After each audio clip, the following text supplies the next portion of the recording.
Okay, Chair, when you're ready, we're now live on YouTube. Thank you. Thank you very much, Debbie. Good morning, everybody, and welcome to East Devon District Council's Virtual Standards Committee's meeting on the 12th of April 2022. I'm your Chair, Councillor Ian Thomas. I'd also like to welcome viewers to our live stream on the Council YouTube website. Could I remind everyone that due to concerns relating to COVID risk, our Council's delegated much of its decision-making power to our senior officers for the period to the 11th of May 2022. Consequently, this morning will be a consultative meeting only. However, we'll work as closely as possible to normal procedural rules as detailed in our Constitution. Our member code of practice applies throughout the meeting. We also reserve the right to disconnect any participant disrupting the meeting by whatever means. In the event of a failure in the internet connection, please bear with us as we try to reconnect. Should we not be successful within 15 minutes, we'll consider the meeting adjourned and reconvene at a later date. If you wish to speak, please raise your electronic hand and wait to be called. And we'll now start the meeting doing a roll call of members present. Debbie, over to you. Thank you, Chair. Let's start with yourself, Councillor Thomas. Present. Thank you. Councillor Barrow. Present. Thank you. Councillor Gardner, I don't see on the call. Councillor Johns and Loudon have given their apologies. Councillor Rylance, please. Present. Thank you. Councillor Twist. Present. Thank you. Bob Nelson, please. Present. Thank you, Bob. Pauline Stott, please. Present. Thank you, Pauline. Diana Kerr, please. Yes, present. Thank you, Diana. Pat Coulter, please. Present. Thank you, Pat. Martin Goscombe. Present. Thank you, Martin. And finally, Robert Wood. Present. Thank you, Robert. We are core at Chair. Thank you. Back to you. Well, thank goodness for that. Better late than never, I think, on that one. Agenda item 1, public speaking. I've got no members of the public indicated to speak this morning. Is that still the case, Debbie? It is, Chair. Thank you very much. Moving on to agenda item 2, minutes of the previous meeting held on the 10th of November 2021. If anybody's got any concerns regarding the minutes, could you please raise your electronic hand? Otherwise, I'll take it you're content to accept the minutes. I have an electronic hand too. Debbie. Yes, Chair, I'd like to take issue with my own minutes, if that's okay. Apologies to the attendees at this meeting who were not a councillor or an officer, because my system didn't carry you through to the printed set of minutes. So, Chair, I will add in Pauline Stott, Pat Coulter, Martin Goscombe and Robert Wood as attending on that date. Thank you, Chair. Thank you very much. That's the first time I've seen an officer fall on a sword, but thank you for that anyway, and the correction, much appreciated by everybody involved. Next, Martin. Martin. Sorry, that was the point I was going to raise myself. So thank you, Debbie. Brilliant. Sorry, we're just starting the meeting in good professional mode. So we'll say I'll work on the basis now that those minutes are accepted. On to agenda item 3, which is apologies. I've got apologies from Councillor Vicky Johns and Councillor John Loudon. Do we have any more, Debbie? No, that's all I've received so far, Chair. Any more from any members in the room? No? Okay, lovely. Move on to declarations of interest, agenda item 4. Would any member with an interest please raise your hand at this point, or of course, if it becomes obvious within an agenda item that you have an interest, if you could raise your hand at that point and disclose the nature of your interest, we'll ensure it's properly recorded in the minutes. Thank you very much for that. Agenda item 5, matters of urgency. I have no matters of urgency for today. So moving on to agenda item 6, confidential or exempt items. I have no confidential or exempt items that officers have recommended should be dealt with in this way. Agenda item 7, code of conduct and related standard matters. Monitoring officer to introduce the report. So that's over to you, I think, Henry. Yeah, thank you, Chair. So members, good morning. This is a report that brings together a number of threads that have been running over the last year and a half, say. So I'll go through them in order. I'm not going to say a huge amount more than is already in the report. I assume everybody's read it, but just to cover for those who might be watching. The first aspect is the government's response to the report from the Committee for Standards in Public Life, which was back in January 2019. That made a series of recommendations, and you'll all be aware that elements of best practice have already been adopted by the council at various points. But in relation to the formal response that had been awaited, that's now been provided by the government. Perhaps unsurprisingly, it doesn't say a huge amount, if I can put it that way. It doesn't commit to doing a huge amount. It does acknowledge that there is some merit in reviewing various aspects. I won't go through all of it, but if members want to ask questions about the various aspects, then happily we can have a look. But the generality is summarised in the report from the covering letter from the relevant minister. The next aspect relates to recommendations from the Personnel Committee. For those who were in attendance last month at Personnel, there were a series of recommendations that have been made, two of which are relevant for standards to look at, and they're set out in the report. One is in relation to defining consultation and what that means because of the acute issue that arose in that case, and the other relates to effectively looking for a more robust standard of conduct where, and I've highlighted this particular aspect of the sentence, where genuine action is taken.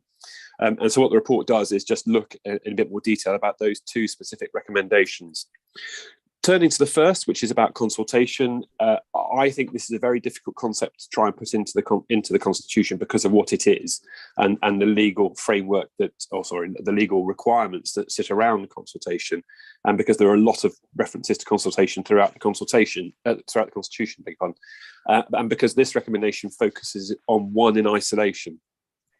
So what I'm suggesting, because of those complexities, is that actually there is some merit in what's being said, but I don't think it's appropriate for the Constitution itself. My view is that it's probably more appropriately dealt with in terms of the member officer protocol and the ongoing work there, because this is about members understanding primarily what consultation means in the context of the Constitution, and who has what powers to take the decisions where consultation is referenced. So I think that there is a need for that to be in the member officer protocol, and indeed in perhaps training, whether that's annually, biannually, which we'll come on to. But in terms of the training aspect, that gets picked up at the Member Development Working Group, which is also ongoing work. The other aspect relates to the strengthening of the Code of Conduct and that more genuine action. I mean, obviously, members will be aware it's on the agenda already. It's part of this report, indeed, about the ongoing work with the LGA Model Code of Conduct, and hopefully we'll have some sort of resolution from that today. So already that part of the recommendation has essentially been dealt with. The other aspect is an interesting one, which is about, I'll come back to it. One of the main points was about having a strengthening in the Code of Conduct in terms of sanctions, but it has been discussed a number of times within this committee. Actually, it's a very limited framework.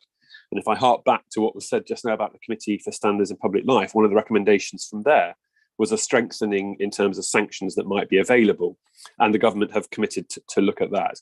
But at the moment, the framework is what it is, and the sanctions that are available are pretty well prescribed. And the sort of the more informal options, or indeed the ability for groups to take a tougher stance in terms of poor behaviour, is already available and there. I suppose in a sense that's down to whether or not the groups are going to be willing to adopt such an approach to try and improve the behaviour. But perhaps one of the things that might underpin that is the recommendation of a sort of a voluntary code. So obviously members are all bound by the Code of Conduct as it stands. You sign your Declaration of Acceptance of Office, you're all bound by that.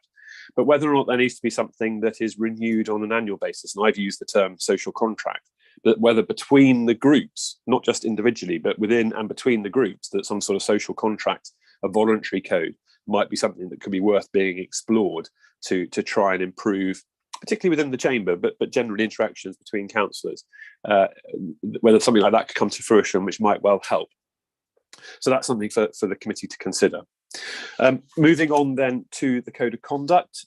So you'll all recall that at the last meeting, it was suggested that we carry out, not suggested, it was agreed that we would carry out engagement and go out to talk to stakeholders about this, and the proposal for adopting a slightly varied LGA Model Code of Conduct. We went out on some discrete issues. You'll remember we discussed the difficulty of going out en bloc because some of it's prescribed by law, and others you're opening potentially a can of worms in and not being able to deliver what might be expected by stakeholders. So we went out on a relatively limited number of areas, although we did open a box for people to give comment, but we made it very clear that it wouldn't necessarily mean that anything would happen on the back of it, but people would have their opportunity to say what they wanted to say. So in terms of the areas we went out on, I might have gone completely blank. We went out on, so gifts and hospitality, which I'll come back to. We went out on describing land interests. We went out on what other registrable interests might be. And we also went out on what should be considered to be, or what should be stated as mandatory training for members. Of those four, three were resoundingly accepted.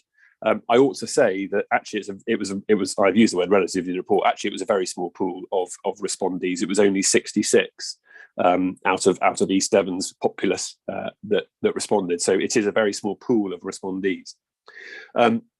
But of those, the vast majority of the respondents agreed with the mandatory training. They agreed with the use of HM&R title details or field numbers, and they also agreed with the list of other registrable interests.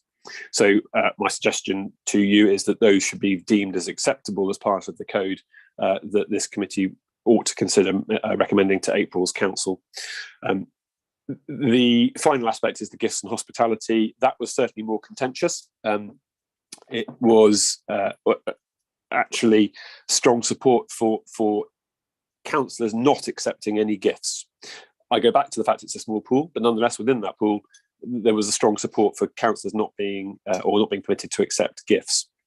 There was some difficulty, I think, in the understanding of the question, or indeed strong views that overrode the premise of the question, in that if members were permitted to accept gifts, what threshold should apply. And I think some of the respondees misunderstood that the premise should be that it was to be accepted that gifts were acceptable. But either way, there's some fluctuation there in terms of what would be an acceptable threshold, and similarly in relation to accumulated gifts that were below any threshold. I mean, in the general context, it's a small pool. It's up for this committee now to decide what it wants to do in relation to gifts and hospitality, and to take a view on what should be in the code of conduct. And obviously, no doubt you'll want to discuss that in a bit more detail. And then finally, there's just a couple of small amendments to the complaint procedure. My apologies for that.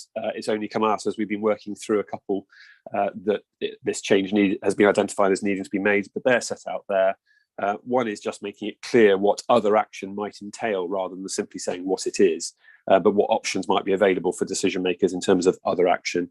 And then the other is just to clarify a tension within the procedure regarding where the subcommittee refer it straight to independent investigation. There needs to be a decision within the council in consultation with the independent persons before a decision is taken. So those two are one is a clarification point really, and the other is a tidying up to deal with an anomaly. So I'd ask that the committee recommend those to council for approval. And then finally, I'm pleased to say that after successful interviews in March, the recommendation is for 2 additional appointees, co-optees to the committee. One is Councillor Serena Sexton, who is the current mayor of Honiton Town Council, and she would be the parish town rep, the additional rep, and the other is Michael Bryant as the independent representative. And so the final recommendation is for this committee to recommend to council for those to be appointed. So thank you, Chair. That's a sort of whistle-stop tour through the report, and happy to take any questions and help with any discussions there may be. Yeah, thank you very much for that, Henry. I've got a couple of speakers thinking, but just in looking at this, I'm looking at the recommendations that are on there on page 6, and also then the way the report itself is split into sections. Logically, for me, it would be easier, I think, if we work through questions on each section rather than trying to go at it as a blanket bombing, because I think we'll get waylaid.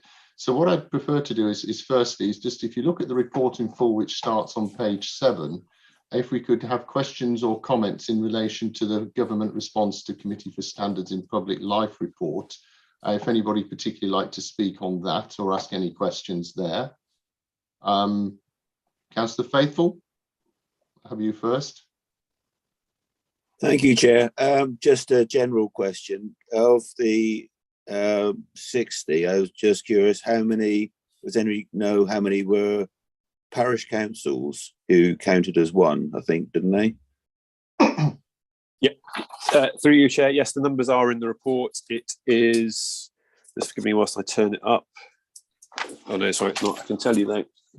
It's in the background papers, isn't it? There were two town and parish councils that responded, one in writing and one complied, and one filled out the online survey. Thank you very much. Councillor Twist, does your question relate to the first section of the report?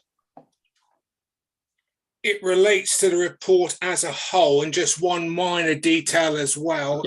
Councillor Sexton isn't mayor; she's chair of the council. Sorry, beg your pardon, Chair. Yeah. At the moment, at least, and that's not likely to change until May. No, my observation is that the whole report, the model code of conduct prepared by the LGA is admirable, and it's aspirational, and it's absolutely the way that we should be going. Unfortunately, as we'll see later within this meeting, it's meaningless largely as well, because people can choose to ignore outcomes, recommendations, or whatever is decided. So without teeth, it's largely meaningless. It's not meaningless because it may well get people thinking about their actions, and the training also is a key aspect of this, for me at least, because that again may well get people thinking, are their course of actions appropriate? But it's at the moment, and I know there was supposed to be an initial sort of review and look at this last autumn, and it didn't happen because of obvious reasons, about having a few more teeth actually within the Localism Act, and that hasn't happened. I'm not sure if it is going to happen or when it's going to happen, but that's the only way that this is going to be effective, I'm afraid, for me. The other thing was there was on the recommendations, and this is my final thing really, I don't really want to say anything else in this because otherwise it's reasonably straightforward. But where we've got right in the recommendations 1, I'm very concerned about one phrase on that, where it says could include detail around what consultation means. Well, that's reasonably straightforward, and informal channels to resolve difficulties. I think the fact that it's serious enough to come to standards, nothing can be informal. And if it is going to be an informal type of meeting along the lines of a task and finish forum, that minutes, records, and everything should be kept. I just don't think that's a healthy way to go. If someone's concerned enough to bring this to standards, informal is not appropriate, and you can have accusations of sweeping under the carpet and so on. So for me, if that's taken out, I'm reasonably happy with the rest of it. Thank you. Thank you very much, Councillor Twist. Henry, do you have any comment on that, particularly the informal element? Yeah, so the reason that's it, I don't know whether I've quite grasped what Councillor Twist was saying, and forgive me if I've got it wrong, but what that's indicating is that where consultation is being carried out under the Constitution, so let's just take that example where an officer has a delegated authority to take a decision in consultation with. So where that consultation was happening, where there's a difficulty with, I'll use the word getting agreement, because the legal position is the decision maker has the power to take the decision, provided they have regard to anything they obtain through the consultation response. What it's not is a block. So the consultation response is not a block to say, I don't agree with what you're going to do, and then the decision maker is stuck. But that's effectively where things were that led to this recommendation. So what they were suggesting is that if you end up in a situation where a decision maker is unable or unwilling to take a decision because of the way the consultation has panned out, is there a way that can be overcome? Now, I have a real difficulty with that being put into the Constitution, because what it does is take away from the primacy of the decision maker in that. But what it's looking at is there a way to sort of seek to overcome it so that actually the decision maker is then ultimately capable or willing to take a decision? So it's advocating a sort of, it is to be fair, a behind closed doors type thing, but it's really more of an internal procedure thing of, can you mediate, for want of a better expression, can you mediate an outcome where everybody's happy with the decision that's ultimately going to be taken? Now, generally speaking, it's not an issue. But where it does happen, then there is potentially some merit in saying, look, is there a way that this can be flushed out so that everybody's happy? So I don't think it's quite what Councillor Twist is driving at. And if I've got it wrong, my apologies. But it's really more where that tension sits, where somebody's unwilling to exercise and they might well need to take the decision. What mechanism is there to overcome it? But what I wouldn't advocate is anything in the Constitution to formalise that, because it takes away, as I say, from the primacy of the decision maker in legal terms. Thank you very much. If I can just come back very briefly on that, yeah, please. very Ian. happy to actually briefly. Yeah, it was just say yes. I absolutely agree with most of that, the overwhelming part of that, but also there's room for pressure to be put on in an unofficial capacity, which is why I don't like the idea that it's unofficial. There has to be a clear audit trail of somebody making a decision, and any pressure in the background behind closed doors, as Henry put it, I'm very uncomfortable with. I think there has to be a very clear audit trail of how a decision was made. Thanks very much. If I might share, so there are decision records that we would use for some of these things, and the general advice is that where it's contentious or sensitive or whatever, then we would record such things, and one could include whether that had been taken as an option. I suppose there's a horses for courses element for this, and it's unknown. It hadn't really occurred before as an issue, and is the pudding being over-egged by having to deal with some of this stuff? Bear in mind that report was about how would you prevent a recurrence of what happened in that event, and this is what they're suggesting. My personal view is that probably it's unnecessary, but I can understand that people might want to have it looked at in a bit more detail, and that's why the recommendation is framed about me taking away to look at it in terms of the member officer protocol. I could see in a certain circumstance that where there's a misunderstanding and perhaps the consultee and the decision maker weren't necessarily talking, say, that somebody aside from that immediate relationship might be able to, and I did use the word mediate quite deliberately, but you could effectively have somebody doing that mediation role where the respective sides understand what's being said, and that might unlock a particular position. But I like you, Councillor, I wouldn't want it shouldn't be used as a way for that informal channel to apply any pressure, or indeed to be used to apply pressure to get the decision maker to take a decision they're uncomfortable with. So I absolutely accept with that, and the overarching bits of this is how comfortable the decision maker is in actually taking that decision. But they are slightly different issues, I think. But I do accept the points, and I go back to actually, is it fundamentally required, or was it just such an acute set of circumstances that we're having to look at that's led to the recommendation? But that's why I think probably if we looked at it from the member officer protocol point of view, we might be able to deal with it that way. Thank you very much, Henry. You happy with that, Councillor Twist, as a clarification? With the caveat you said? I am, Ian, but I'd like to have it removed from the recommendation. Other than that, I'm happy with the rest of them, but it's just that paragraph I'm really uncomfortable with. Yeah, I understand. Are you proposing an amendment yes. to the recommendation? Okay. Yeah, very simply, we take out that phrase only, but I'm happy to move the rest of the recommendations. Right, well, okay, I'm note that, but I really want to just take these, as you know, through the sections, so we keep tabs on any relevant minutes. So, so we have Councillor Barrow, was that a second for the removal of that element? It was.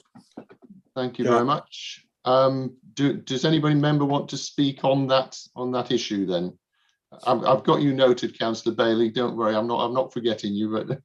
But Councillor Rylance, Eleanor. Thank you, Chair. I just wanted to say I'd actually really like to hear from the independent members of the panel before the councillors, because the councillors are in the voting position, but the independent members always have incredibly useful things to contribute. Fair comment. I was actually going to go to the independent members next. But, oh, hang on. Because we've got some interference somewhere. Hopefully it's not here. From them first. Oh, sorry, it's Emily. It's Eleanor. Sorry, did anybody hear that better than me? I was getting a garbled voice. Good. I'm afraid I did. I think I got the gist of what Eleanor said first time, but I think she repeated it. Yeah, right. No, I guess that was what was happening. I wonder whether my screen was looping. Sorry, did you actually hear what I said? Sorry. I think we heard. It was just about asking the independent members of the panel to speak and contribute their ideas, because they always have excellent things Okay, to we're going to have to contribute. move on. I think Ian's frozen as well now.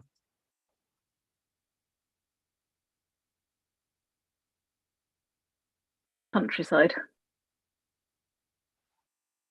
Are you there, Ian?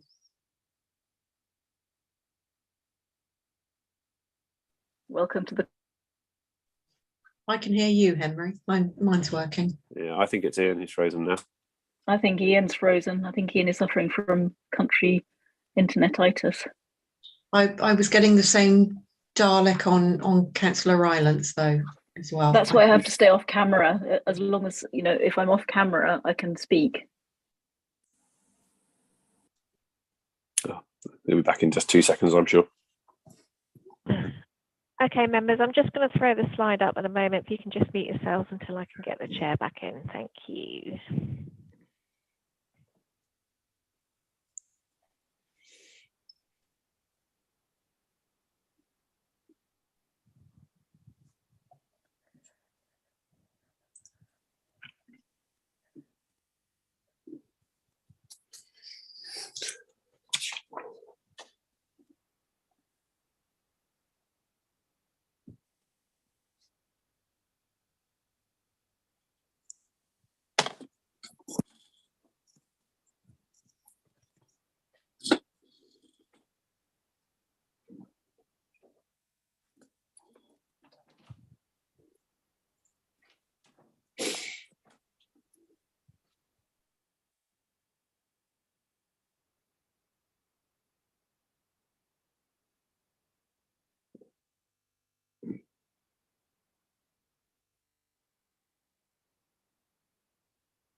Phil, are you there?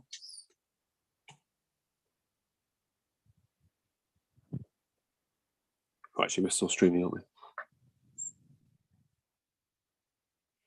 Okay, it's just rejoining now. I'll just wait for him to come in and then I'll...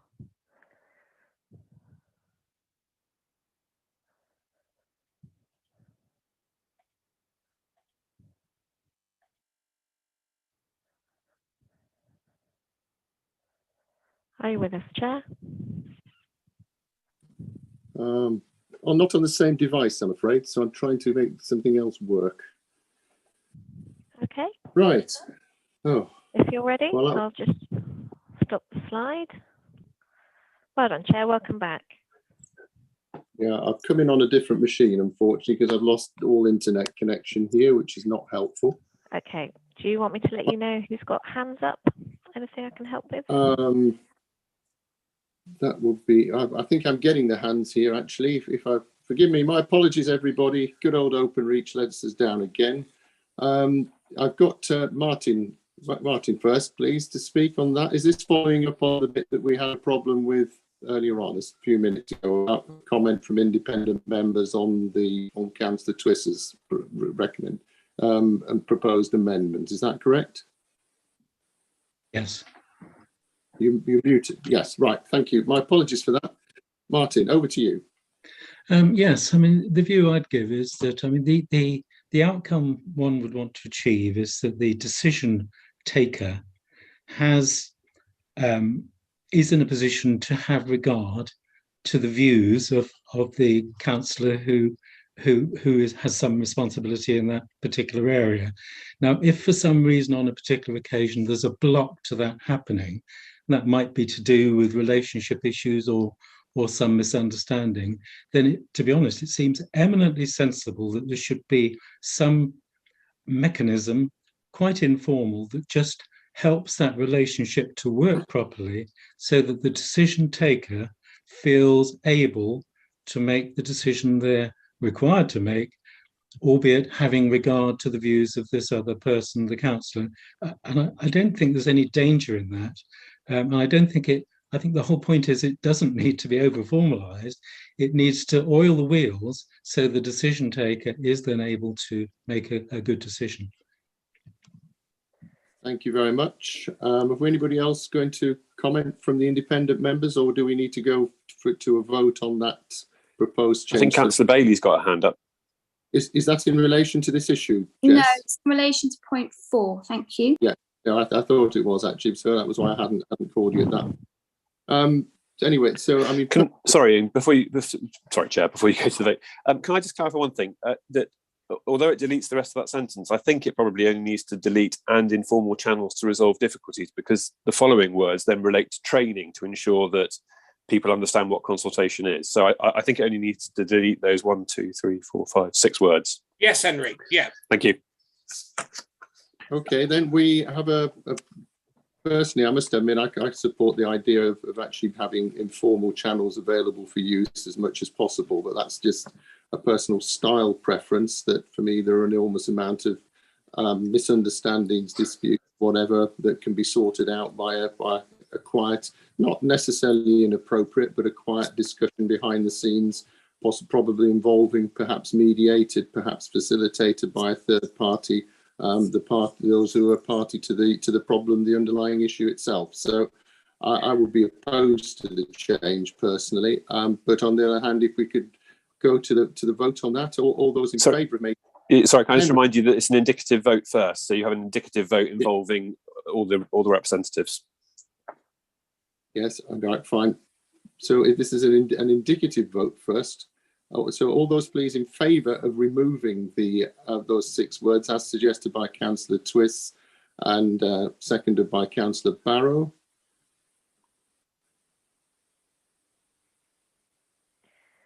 So, Chair, I have Phil Twiss looks as though he's abstaining. Is that correct, Councillor Twiss? No, I'm trying to figure out whether to vote in favour, because I'm used to using Teams. Okay. I'm still not. So I'm voting in favour of my own amendment. Thank you. Okay. I think that's So,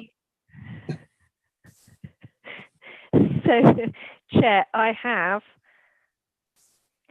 counting Councillor Twiss with his verbal confirmation, that's 2 votes for, 3 votes, 4 votes, 5 votes. Yeah, I was going to say, the question was voting in favour. It wasn't a vote for or against. So there's a bit of confusion. So there were only 2 in favour. There's only 2 in favour, Chair. So if you want to go to a formal vote. right. If we could go to a formal vote, then yes, having regard to the views of the representatives. Right.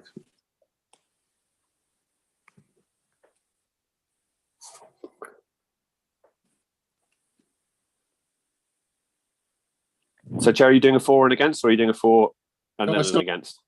I was doing a vote for Councillor Twiss's proposed amendment. It would be a tick. If you're in favour of Councillor Twiss's amendment, the tick. If you're against Councillor Twiss's amendment, a red cross.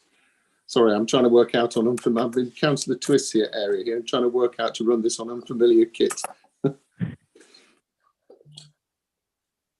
Okay, Chair, the votes are coming in at the moment. We'll just give it a few moments. So there's only 4. That's it. They're there, aren't they? Because there's only 4. There's only 4 voting members. So we're there with 4. We have 2 in favour and 2 against. So, Chair, you have a casting vote. Wonderful, and I'm afraid I'm going to cast it in terms of informality and vote against that proposed amendment. But thank you for making it anyway, Councillor Twiss. It was a valuable part of the debate to go through. What I'm going to do actually is I'm going to actually try and come back in on my proper kit, because this is not working at the minute. It's probably much quicker. So if you have some feedback, members, apologise. I will actually wipe this machine off the face of the earth completely if I'm going to drop myself out. If you don't mind, I'll drop out and try and get back in again. Okay, Chair, we'll just take a short adjournment then. If we could. My apologies, members. No problem. We've got time for a coffee. Depends how quick you are, Henry. Or you, for that matter. Coffee's the least of my worries at the moment.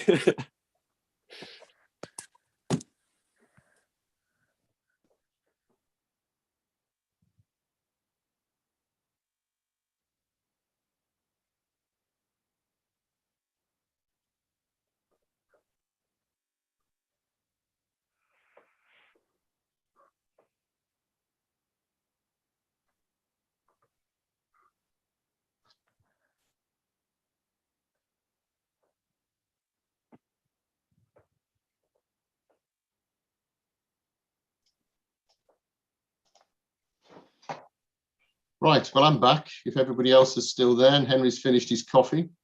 Okay, I didn't run the risk.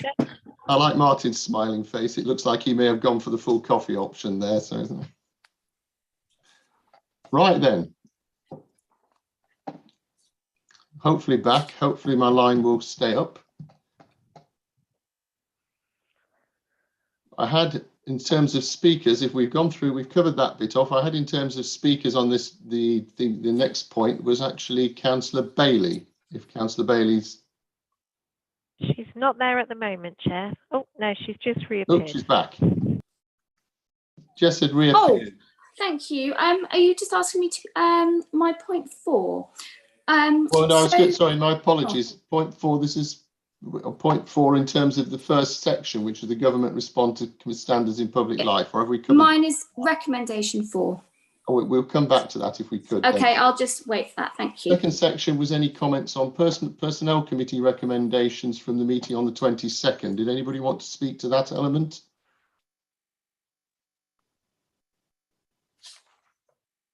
No. Okay. Any comment from our independent members? No. Shaking heads. That's lovely. And Martin's head's not moving at all. Moving on then to the third section was the code of conduct section. Anything in relation to those areas, starting on page 10? Members first. Sorry, Chair.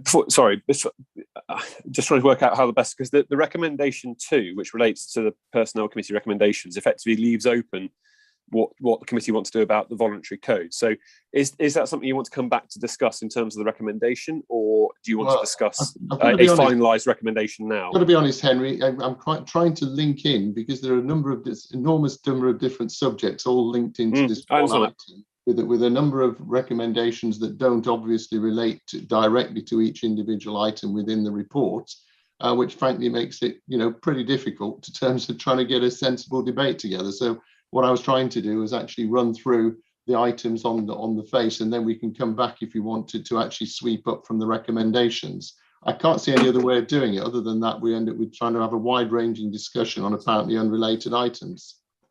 Is that a reasonable explanation? So I'm trying to just run through the sections of the report as an approach rather than going through to the recommendations. That's the reason for my approach here. I understand that. Recommendations 1 and 2 are dealing with the personnel committee recommendations. We'll come back to that though, but I'd say any questions. Okay.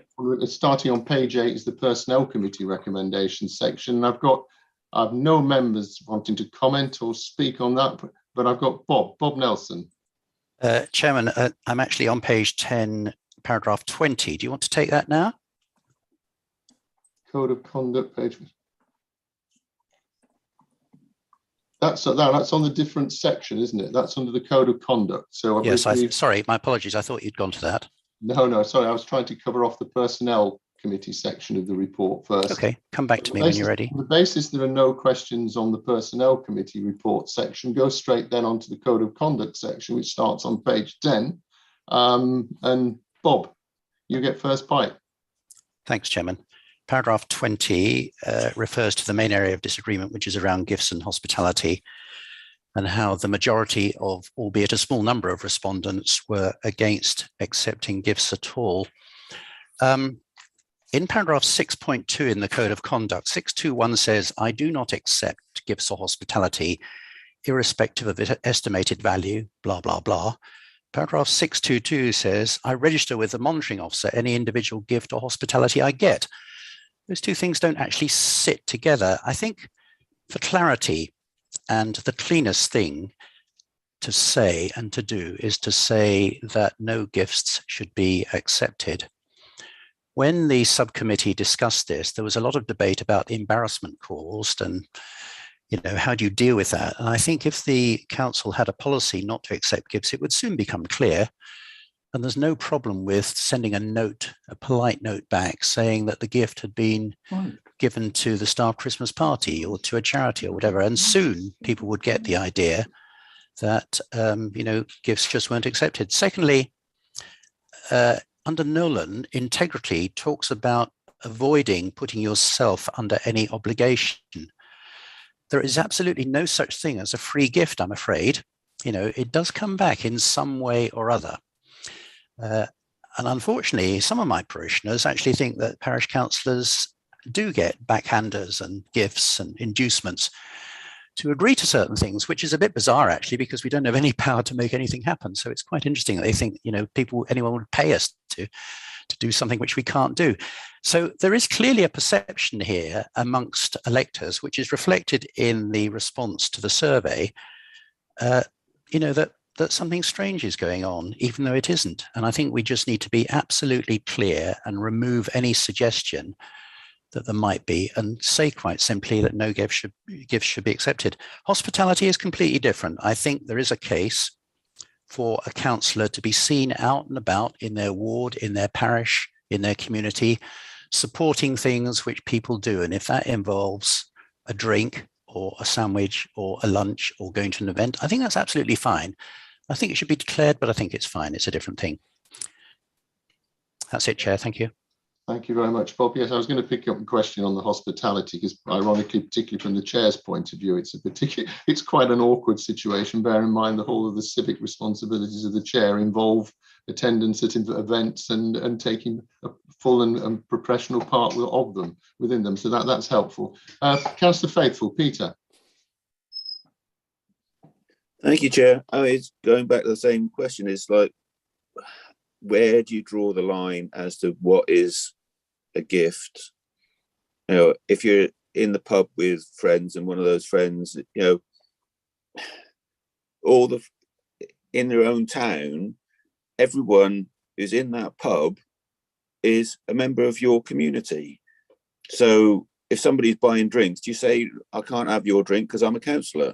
You know, where do you draw the line? And I thought that's where we went back to the question of how big it, you know, it's at the moment it's £25 and they put it up to £50 because of all that whole situation.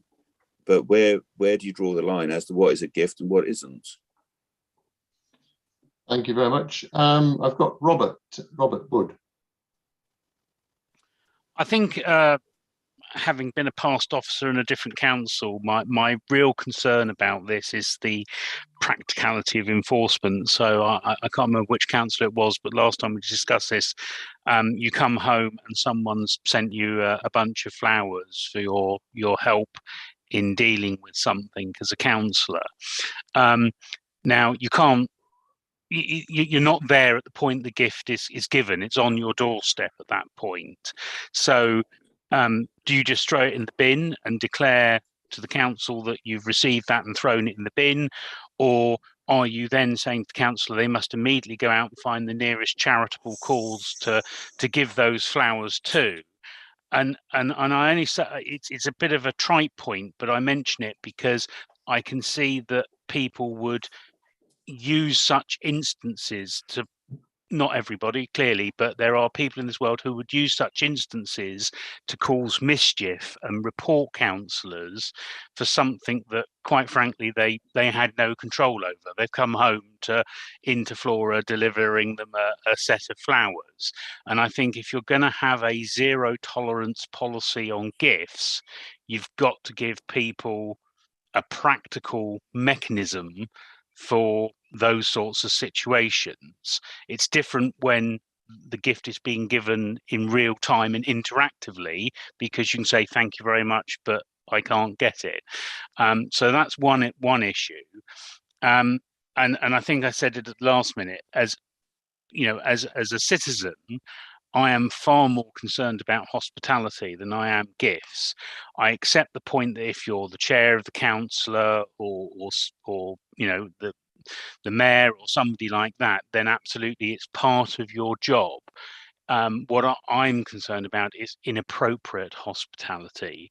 So, you know, that you happen to be a councillor for a ward and someone invites you to their, you know, the Chiefs Premiership rugby box to watch a game. And it would be difficult for the independent observer to see a direct link between the hospitality that has been given and the, you know, the event that you've been invited to. And you know, that's I think that's more my concern, because you've then got a councillor, you know, in a private setting potentially where their ear can be bent, and there is no direct link to the public between the councillor's role in the council and the hospitality they've been given. And hospitality generally is of, you know, of a much higher value. We're not talking about a free cup of tea in the local Women's Institute hall, you know, when you visit to open the fete or something like that. It's something more major than that. Thank you for that. That's helpful. Just a quick question, Robert. I mean, would that be covered off by the use of a threshold, which I think is how we've done it before? Because obviously, you know, the cup of tea or the pint in the pub that you buy in your round or whatever, which I would expect most of us would do anyway, is actually something that's a relative, is a nominal value. But on the other hand, clearly something like a place of the box of the Chiefs or whatever, to use your own example, that clearly has an obvious monetary value way in excess of the nominal, in what most of us would regard as the nominal, and as such clearly should be declared, or if not declined.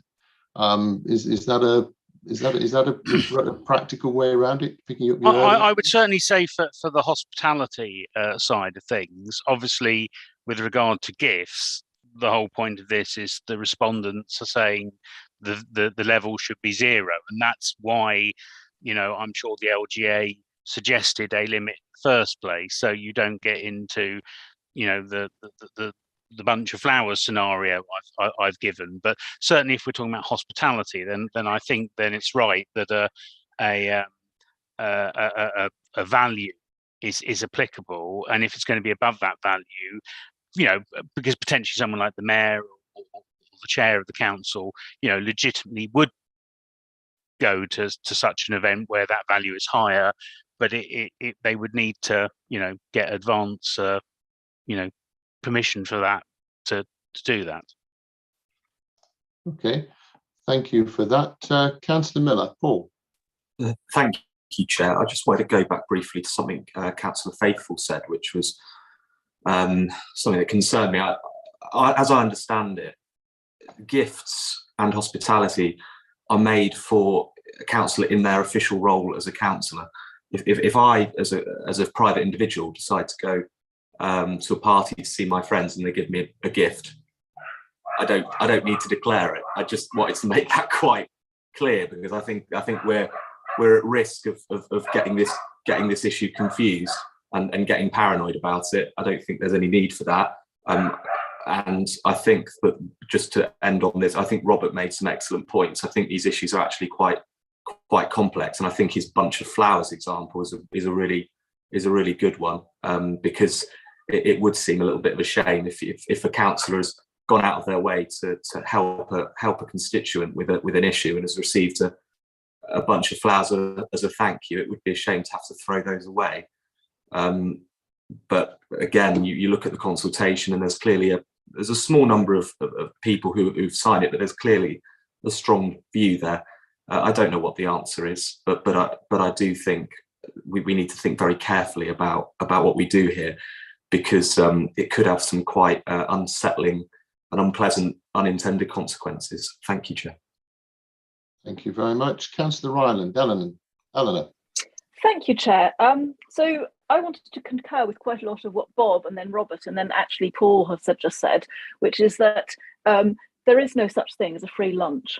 And we have to be able to, in our own minds and in our own consciences, and in accordance with the Nolan principles, decide whether the thing we are being given is something we're being given because we happen to be present at a village event. And let's face it, nobody wants us to be declaring pieces of cake and cups of tea. That's just a ridiculous notion. Or whether we're being given this thing because of the role that we have.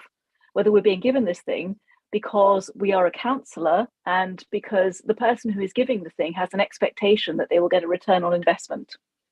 And I really think that the recipient of those gifts has to assess in their own mind whether that's the case. I'm not convinced that if somebody were minded to take a gift in advance of a thing being done, that any limit would stop them. And that's not to say that we shouldn't have a limit. That's just to say that we really need to emphasise that we do our council role for the better good of the people we represent and those within our district. We don't do it for any personal gain. So with that in mind, I mean, I wanted to say that if, I'd done something good and somebody wanted to give a present, I would be extremely happy if they would fund a tree to go somewhere on a patch of land somewhere in East Devon. So why can't we bring in some kind of scheme where people who are grateful and want to show that gratitude are actually able to invest in forests within East Devon and growing new forests? And I really seriously would like to emphasise the high value of some of the hospitality that is offered, because that's intangible to all intents and purposes. People who receive high value hospitality may think that they don't have to declare it because it's not a thing. But absolutely, they need to ask themselves why they are there in that particular place, who has invited them, and what the purpose of inviting them was. And whether it's in advance of or in arrears of something that person may want. And the Nolan principles apply all along. The Nolan principles are very clear that we should not be doing any of this for personal gain and advancement. So, anybody who signs up to the Code of Conduct should be aware of this. And I'm slightly disconcerted that anybody should need reminding yearly that this is the case, because it doesn't go out of date. We have to abide by those Nolan principles at all times. So, I mean, in conclusion, I would say that, I kind of think that a limit on the value of a gift is less important than the purpose for which the gift is given. And that is very much within the gift, so to speak, of the person who receives that thing, and that it very much includes hospitality and intangible gifts. And we need to examine our consciences at all times and decide whether we're being singled out because we're a counsellor for this gift, or whether it's just a cup of tea with mates at a village event, which is obviously not the intention of what we're trying to do. Thank you. Thank you, Eleanor. Donations to the Jubilee Oak Fund will always be appreciated, as you know. Martin. This is a really difficult area. I mean, the first thing to say is that the code, both our draft code and the LGA model code, are quite clear that a councillor must never accept a gift or hospitality, irrespective of estimated value. So it could be 1 penny or £1 million, doesn't matter, which could give rise to real or substantive personal gain or reasonable suspicion of influence, etc., etc. So that's an absolute, that if there is any sense of that, you don't ever accept the gift or the hospitality. And then on the other side, if that doesn't apply, there are circumstances in which gifts will be given or hospitality will be quite normally given. This is recognised by the LGA in their model code by setting a limit, which I think is now at £50 nationally. And the intention had been to emulate that with one caveat, which I've got to be honest, I always disagreed with, which was that if there are cumulate gifts or hospitality, that for some reason that should instead be £100 rather than £50. I still don't understand why it would be 100 and not 50. So I continue of the view that if cumulate is an issue, and I think it is, then if that series, a number, one or two or more, come to more than 50, which is the the intended normal limit, then so it should be the limit again, not 100. Now, we do know that the public, when asked, certainly for the purposes of this consultation, are very suspicious of gifts. And I think the focus was on gifts, but I'm sure had they thought about it, they would have meant hospitality as well. And so large numbers probably would rather there were no gifts at all. But I wonder whether that is realistic in local government. And I think the LGA recognised that in the extensive work they've done on the code, which is to continue to have a sensible limit, but with that major caveat, you never accept gift or hospitality if there's any sense that it could influence your behaviour as a councillor. Thank you very much. That's very helpful, Martin. Henry, you were next. Thank you, Chair. So I think it's worth just commenting on a couple of things. So first of all, Councillor Nelson's comment about the tension between 621 and 622. 621 is a preclusion in the event that it would give substantive personal gain or reasonable suspicion or influence. So it is predicated on an unsavoury outcome. 622 is where it doesn't have a unsavoury outcome. You then have to register if you are to accept it. So that's why you have a juxtaposition between the two. I just want to be clear that the consultation, the preclusion on acceptance, was solely in relation to gifts. The following questions in relation to thresholds were then predicated on gifts being acceptable and hospitality.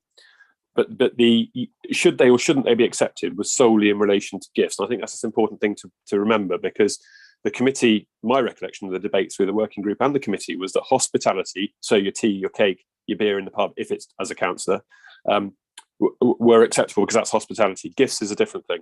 So just have that in mind. So for me, your two things is, are gifts, leaving aside hospitality, is it acceptable to accept gifts? And then in relation to, if that's yes, and in relation to gifts and hospitality, what are your thresholds? Thank you, Chair. Thank you very much, Henry. Councillor Arnott, I've got a hand but a no face so far. I'm terribly sorry, Chair. I'm like you, having a few difficulties with my pipe work today. So this is incredibly difficult.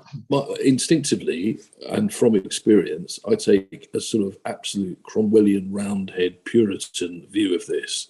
I think councillors in the past, and I think this has been alluded to, have very much enjoyed, hospitality at various massive events. And I just don't think, I think they have to accept they haven't been asked there for the pleasure of their company. They've been asked there because, for a word in the ear. Now, other people at those same events see the presence of councillors at such events, whether it's, at Wimbledon or Lords or, a rugby ground or wherever, and it gets back and it creates an impression of corruption. It absolutely does. And that may be absolutely completely illegitimate. So in that sense, my view, just, in this context, absolutely as a backbencher, is you shouldn't really accept any. If you have to go because council business is crucial, let's say to a local rugby ground to meet other people, you pay for your ticket. You pay for your ticket and you consult with the monitoring officer first and say, look, I've been asked to X. I do think I've been asked there because it is to do with council business, which you, the monitoring officer, can understand what it is, because perhaps it's already part of the ongoing work of the council. But I feel that if there's a value to that, I should be paying it. Now, another question then becomes, well, if I'm paying it and the real value for a ticket in a box somewhere is 150 quid, should a councillor be meeting that cost, or should that be something they can reclaim under the member allowances scheme? That's an interesting point. However, this gets more complicated for me as somebody who, in my 20s used to write theatre reviews for The Independent and Time Out, and I didn't pay for a ticket to go to the theatre for 5 years. Now, what do I do if I'm asked to go to the Manor Pavilion in Sidmouth to see one of their plays? We are backing the entire cultural strategy. We want to support all these kind of endeavours. And if I have to sit through an Alan Ayckbourn or whatever to help with that, then I will do. But should I necessarily be paying £22.50 for the pleasure of the ticket? It's really tricky. I mean, I don't know if this is a helpful contribution. And so I go back on and perhaps throw back to Henry, which you may not appreciate, is, if somebody is in this tricky position and they took advice from him in advance and said, look, I've been asked to go and see this football game and there are going to be some other people there, and it is in the interest of the council, I think, that I should be there with them in that context. Can I please claim back the 30 quid it would normally cost me to be at that football game? That maybe clears it up, but perhaps not a helpful contribution, Chair, but just my bit there. Always welcome. It's an interesting one. I've got no more speakers indicating now, but I'm seeing a dichotomy really between the obvious principle of that councillors need to be want to be and need to be seen to be fair, impartial, and behaving within the required standards. I think that's a given, and that's quite a good start point. But equally well, I see the practicalities, picking up on Robert's comments about the practicalities of how on earth you make something like this work. I think you're looking at it that if there's as a general principle that if gifts are not sought, I think is a good start point. But on the other hand, you're absolutely right. I think there are a couple of occasions in the last decade where bottle of wine had appeared on the doorstep, completely unsolicited, out of the blue. And to be honest, you're always looking then saying, are you then going to offend by something which is clearly of a nominal value? But on the other hand, is just you perhaps worked with somebody. I don't know. It's a hard one. In terms of the hospitality side, I mean, I would used to go to the football quite a lot, but actually, as my friend Councillor Skinner I went with, I always paid for my ticket, and that was the way around that, because obviously I have friends there as well, and it's the mix as being at what point does actually your own social life become part of your council life, because actually a lot of the people I know and know quite well, I know probably originally through actually council related activities rather than work outside, because sadly for a lot of us there's precious little work outside at the minute when it all gets very busy.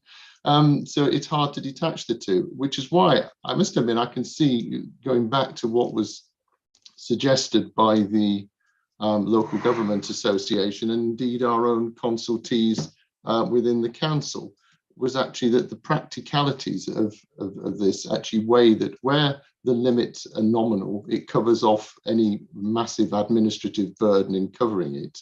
But also then for me, anything of any significant value that's proposed, and even if it is taken in terms of hospitality, must be declared and recorded as an absolute minimum, which I believe is the current situation that it is anyway.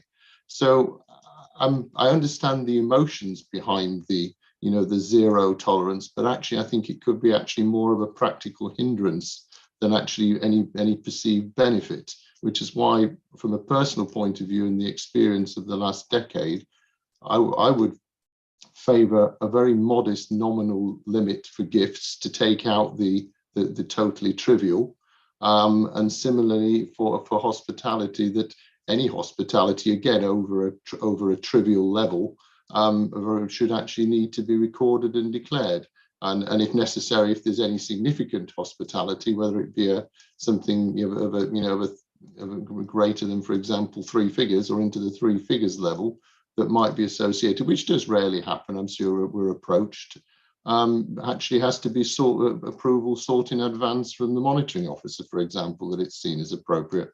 As I said, there's no easy way out of this, but I do put a cautionary note in that, in fairness, the report was that the statistical significance of the number of respondees may well be considered relevant, in that it is actually very small, and there's a real danger of actually effectively, if there's five people respond to something, that makes the 5 right, whereas the 5,000 who didn't may be reasonably expected to have held less polar view, shall we say, in terms of the circumstances. That's a personal view. As I say, I'm happy. I've got to manage to stimulate 2 more speakers by expressing it, so I'll go straight to them.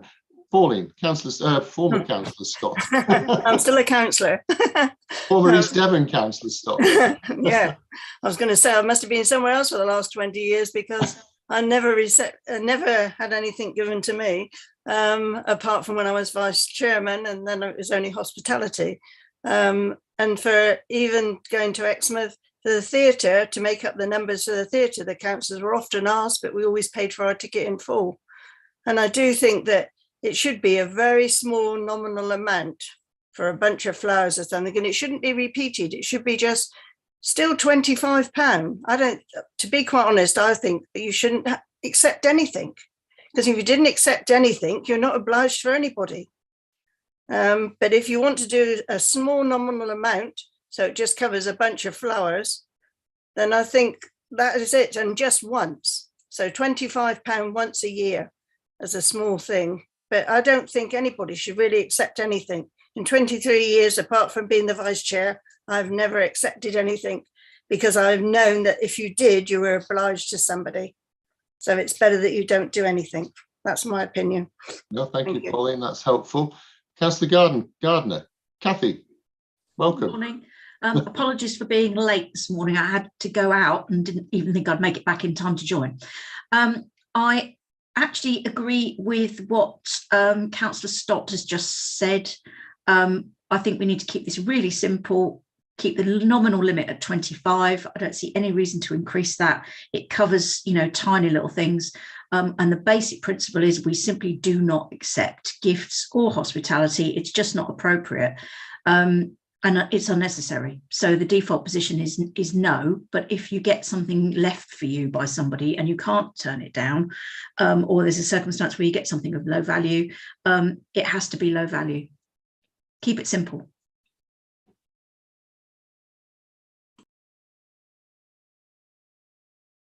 Oh, sorry, I muted myself instead of unmuting. Councillor Faithful, Peter. Thank you, Chair. I don't know if it's slightly off track, but buying votes rather than hospitality, I've been threatened at the local village fete that if I wanted people to vote for me, I needed to buy some raffle tickets, and they're waving a raffle ticket at me. And you think, how many raffle tickets do you have to buy to get them to vote for me? I usually buy tickets anyway, but what was the answer? Well, I just made a couple of strips of books or whatever, but it's where do you draw the line? Thank you very much for that, Peter. I don't think I could afford enough books to guarantee the votes at the moment.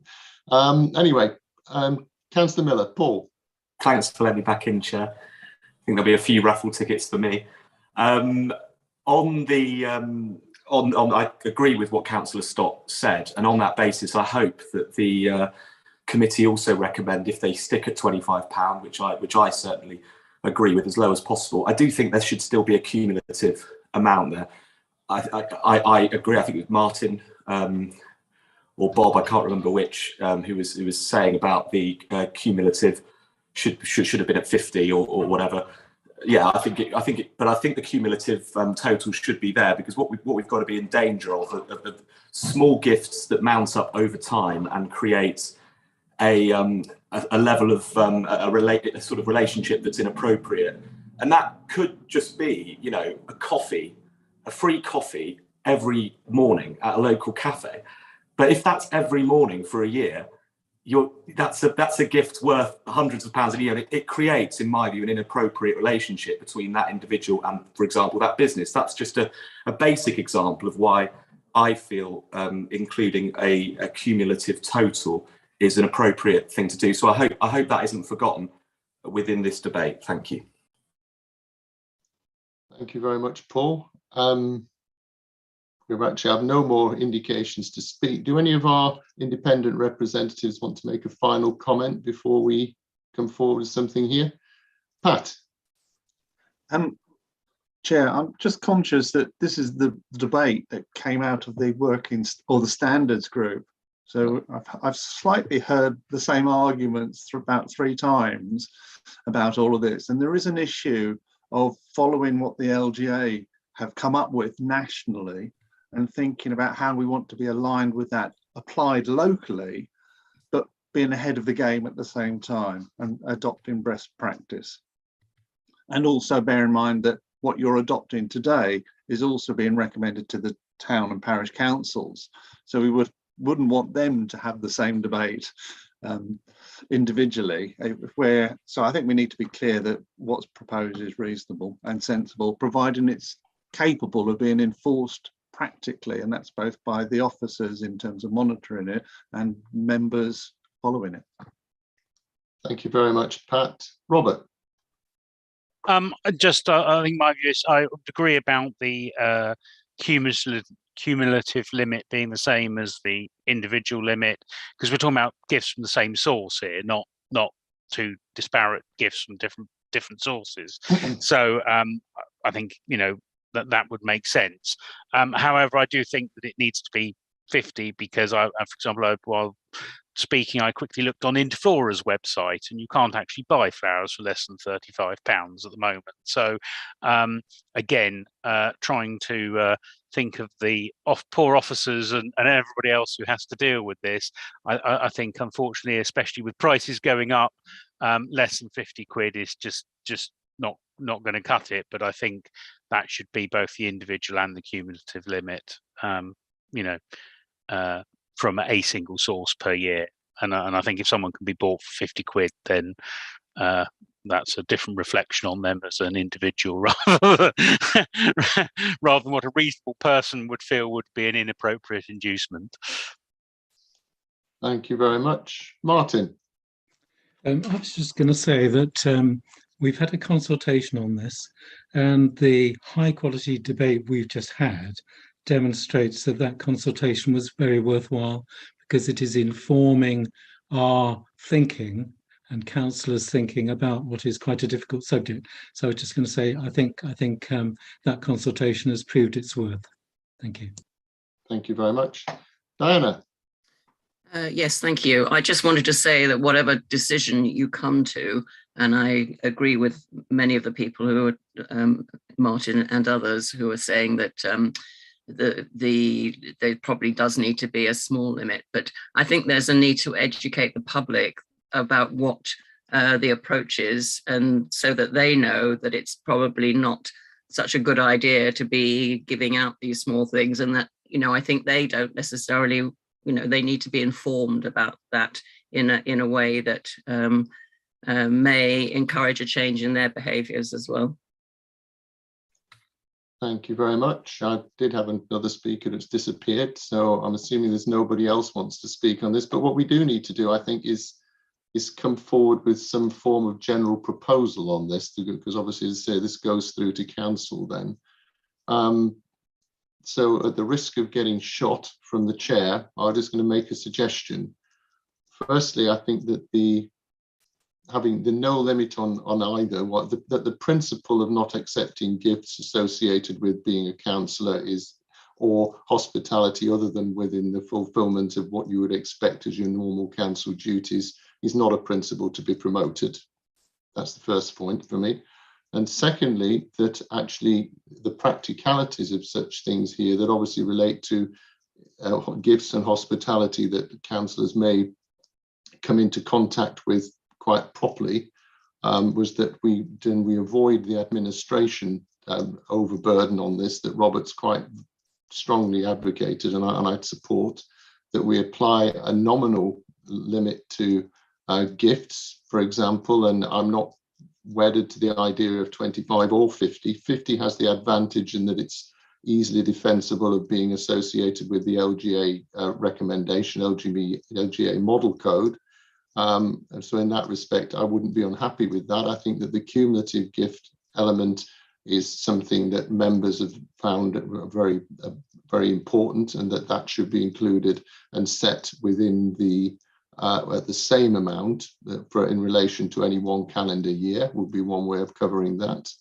and that in relation to hospitality, that there's again a nominal limit why not set it at the same level, and that anything over and above that needs to be agreed in advance needs to be, one, declared, and secondly agreed in advance with the monitoring officer. Would that cover it off in? I'm sorry, I'm shooting from the hip here. I appreciate that's not necessarily the ideal place to come, and it's made Henry laugh anyway. But in fairness, with a backdrop like that, he's got to have a sense of humour. Henry, I mean, is that something of those lines workable to you?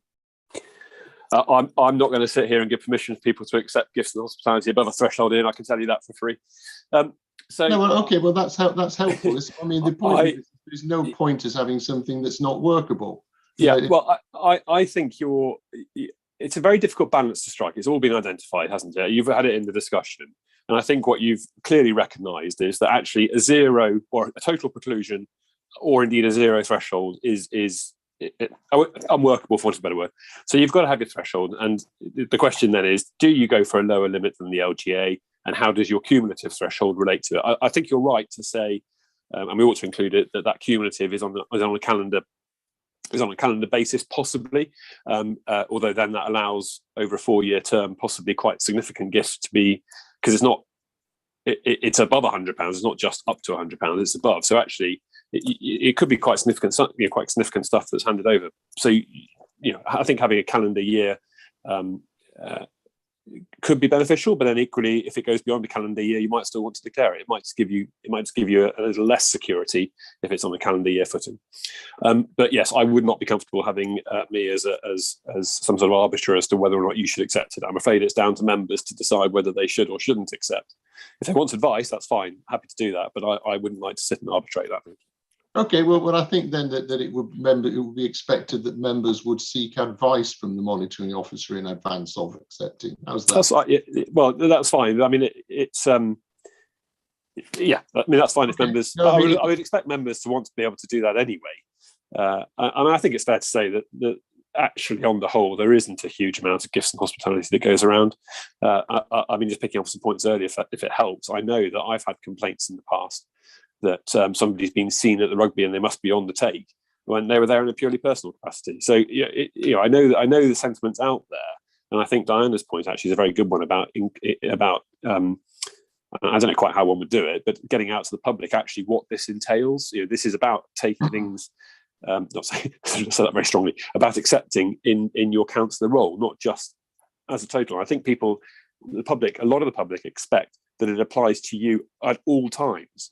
And I think that's probably the key message that one would want to get across, is that this is in your councillor capacity. It doesn't affect how you live your personal lives. This is purely councillor. And in fact, I think some of the consultation responses even said that you should never accept gifts of hospitality as a councillor. So it's fundamentally for you to decide where that balance strikes. But I think the key thing I think you've narrowed it down to is the two thresholds fundamentally, and then whether or not you want to include something about seeking advice. And I think if you do want to include something about seeking advice, I would suggest that goes into the explanatory text, not the actual obligations of the code. Thank you. That's very helpful. And Bob's going to come up with the de facto solution here. Bob. Chair, it was actually clarity. Your opening point, you used two negatives. The principle of not accepting gifts is not promoted. What did that mean? Sorry, the principle of accepting the gifts is not promoted. That was one of my clumsy, as I said, shooting from the hip double negatives. So okay. The principle of accepting gifts is not encouraged. I think that would be the way I would phrase it. Is that clear? It is. Thank you. Well, that was easy. Sorry, Chairman, my points normally are easy. So are my answers, sadly. So can I just be clear then? Because in the explanatory text to the section, it does say, in order to protect your position and the reputation of the council, you should exercise caution in accepting any gifts or hospitality which you're offered because you're a councillor. So that's your sort of initial safety net to say, right, just be careful before you even go any further. And then you're into the specific requirements of you don't accept it if it has the or could give rise to real or substantive gain. So I think that's probably covered off in terms of what you're suggesting. Yep. So it's permissible to accept gifts. Hospitality, that would already be in the agreed position. So I think the next thing is then what are your thresholds going to be? Yep. No, I mean, so I go back to then that I'd included within there as a proposal that the £50 maximum to be consistent with the LGA, and as such the easiest to defend and administer is a good start point, but with the addition that the cumulative figure of £50 maximum in any calendar year. I've got to be honest, if things become so contrived as to be trying to offer a cup of coffee every day over 4 years of a councillor's term, I think most of us have been coffeeed out long before that. So it was so joking apart, I think that was an illustrative point, but not necessarily likely to be an extensive practical issue, would be my call on that one. I mean, I know I don't need a second for this, but I mean, does that proposal, Dean, Councillor Barrow? I agree with you on the £50 cumulative and the £50, just because I think it's practical for both officers and councillors. Yes, the ideal would be not accepting, but I don't think that's practical. So I think £50 for both is a good place to be. Okay, I see Councillor Gardner's nodding as well, so I take strength from my predecessors feeling that's a reasonable approach. So what I think, if in the absence of any more independent members wish to comment on this, Bob's got thumbs up. This is always a good sign. So no more comments. Then what I'd like to do then is, are we clear on the proposal there? Do I need to go through this double process again here, Henry? Yeah. The double process, the indicative support in the first instance. Sorry, Ian. Just so to be absolutely clear, all that's effectively being proposed for what will be in the minutes in terms of the recommendation to council is that in para 6.2.2, the cumulative threshold is amended to 50, and in any calendar year is inserted, because otherwise it is as written. And just for your final point in terms of seeking guidance from me, the final sentence of the explanatory text does say, if you're unsure, do contact your monitoring officer for guidance. So it is there already, but you could strengthen that to say that if it's above a certain threshold to seek guidance, or if it exceeds. So if you wanted to do that, you could, but I mean, this is already there, really.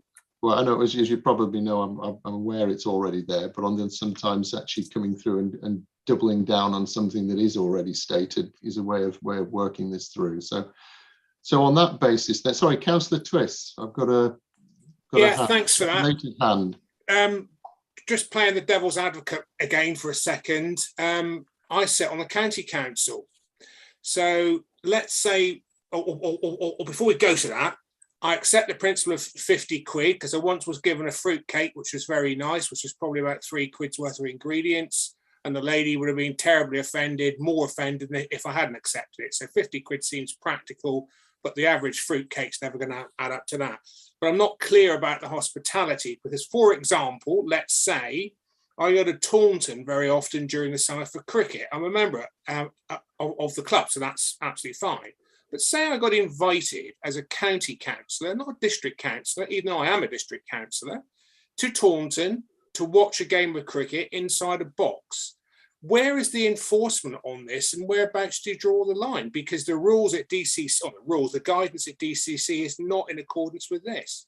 So it puts me potentially in a very difficult position. And I know it's also going to be highly impractical, although there aren't that many instances, I don't think, of hospitality and gifts. But are we using officer time appropriately on this? And what is the sanction? I mean, for example, let's say I go to Taunton, I watch the cricket in a box 5 times, but I insist I go as a county councillor and someone else insists I've gone as a district councillor. So where's the sanction after that happens? By the way, I'm not going to Taunton 5 times this year in somebody's box. I'm just saying I don't know that we can apply a blanket rule. And have we agreed what the limit is for hospitality, or is it just using your common sense? Thanks. Thank you, Councillor Twiss. And much though I think I would have difficulty turning down a healthy fruit cake as well. I think you've got that's an issue really. You've got, I would expect Henry will put back and say you've really got to look at that yourself, because what we're talking about here is quite specifically the implications of being an East Devon District Council councillor member. We're not trying to predict, judge or predicate any judgment on what anybody may or may not choose to do as a county councillor, or in fairness equally as a parish councillor. It's not just in one direction in terms of the hierarchy of local government. So I think it's something really, that's something, as you quite rightly suggest, you'll have to take a common sense view of yourself, and in fairness, an appropriate and defensible view would be my counsel. But there is overlap, for example, just to finish up, there is overlap, for example, for planning, where you've got DCC, say, for highways or for contributions for SIL, and you've got planning in terms of consent. So there's clearly overlap between the two. So where is the primary interest if, say, there was an invitation from I don't know, Taylor Wimpey or someone, whereabout, which I haven't had, I might add, but just using them as an example, whereabouts is the overlap? Whereabouts is the declaration? It's very difficult. Chair, if I may, so I hope you're going to, Henry. Yeah, so, yes, it is. But the fundamental premise is which capacity are you attending? So if you're invited as a county councillor, it's the county's code, and if you're invited as a district councillor, it's the district's code. If you felt it necessary because of concern of the optics of what it would look like of you being there, you could register under both if the thresholds are met. But otherwise, it is understanding the capacity and the relevant thresholds that will apply. Fundamentally, if that came as a complaint to me, I would simply say, well, can you show me the invite? And if it was sent to your devon.gov website, email address, as opposed to your eastdevon.gov, that would probably be very indicative of how we would treat which one it was. And just finally, on the thresholds, the £50 individual threshold applies to gifts and hospitality as currently written. Thank you very much, Henry. Councillor Twist has still got he's on mute, so I'm assuming he's comfortable now. He can deal with that. Yeah, that's fine. That's actually clarified, but I think it's important to make that clear because we do have a number of people who wear at least two hats, if not more. Okay, thank you very much for that. Councillor Rylands, Eleanor. Thank you, Chair. So I just wanted to say, obviously it's a very difficult dilemma that Councillor Twist has and several others, but if you're at all worried, you should just report it to both monitoring officers and on both registers of interest. It's not either or, you can do both. Yeah, I mean, I would certainly look at it, not being in that position, has only been a member of one council, that basically if you do have dual-hatted responsibilities, then it's better twice than not at all. Robert. I think I just wanted to make the point that obviously you're not saying that gifts over £50 or hospitality over £50 can't be accepted.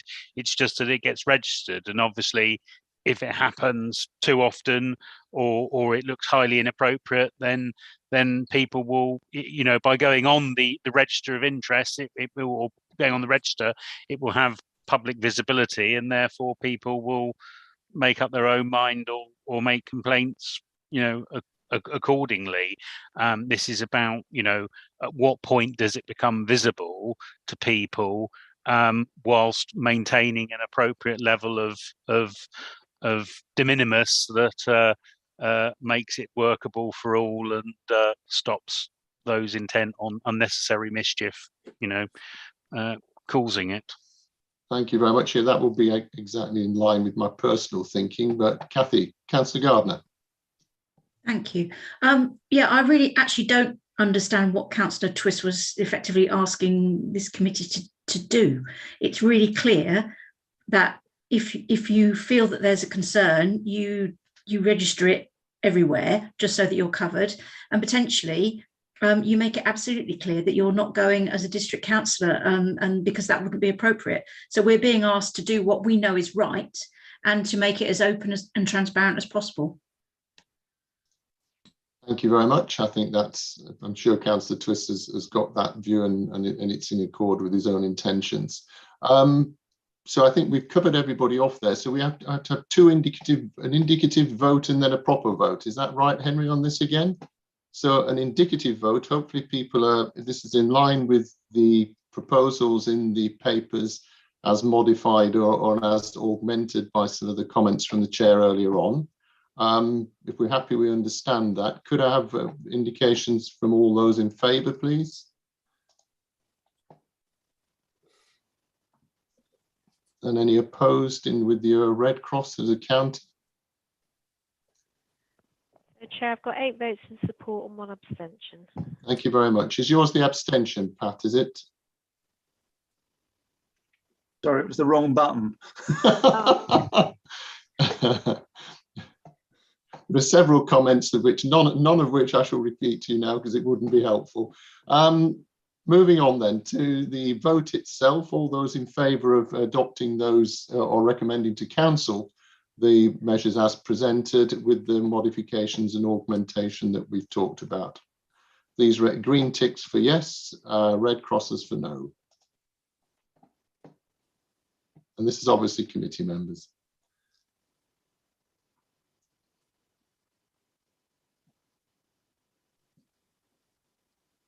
Of committee members, what have we got? Debbie, can you see them all?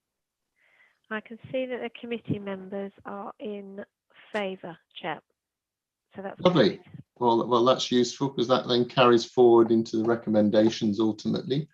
The next section I've got in following my bit through here again is the complaint procedure. Is there anything you want to pick up on that in relation to the proposal there, anybody? This is on page 11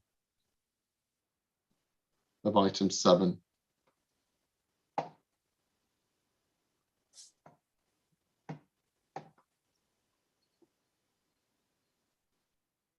I'm assuming then we're comfortable with the recommendation proposed or with the proposal on page 11. Yeah, good. Okay, moving on from that. Well, the last bit I've got is really just to announce, I think, largely the appointment of Councillor Serena Sexton of Honiton Town Council and Michael Bryant as independent representative will be recommended to council as being co-opted members of the Standards Committee in future. So hopefully that will, unless Jess has got any disagreement with that at this point. Jess, Councillor Bailey.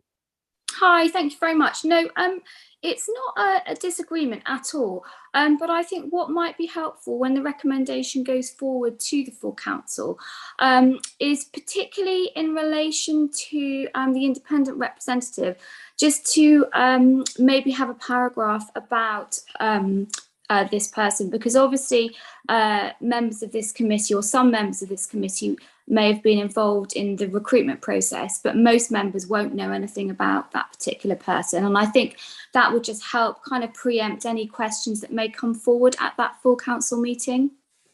Thank you. That's very helpful, Jess, and I'm sure Debbie's noted that, and we can make sure that it actually does happen as part of the papers. Well, in fact, the papers I think have already gone out, but we can actually put it on as an addendum. All right, would that be helpful? Can you do that, Henry? The Chair, if you don't, so perhaps if it helps, what I can probably do, because apologies, I probably should have done that actually.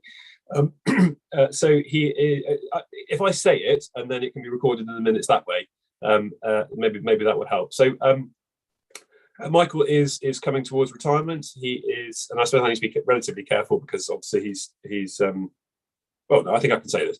So he's worked in human resources for quite some period of time. He is currently in HR at Ashford Solicitors in Exeter, and his experience, the broad range of his experience within HR, the panel felt was going to be of extreme value in being able to talk through some of the issues and help the committee with, and in fact he would have been very invaluable in the last discussions, I think.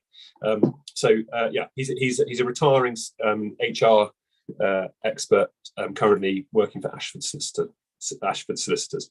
So I'll happily, I think we can include that in the minutes. I haven't got a CV in front of me, so I can't give much more of an insight, but hopefully that will give some background anyway. And hopefully we could do the same in regards to Serena, please.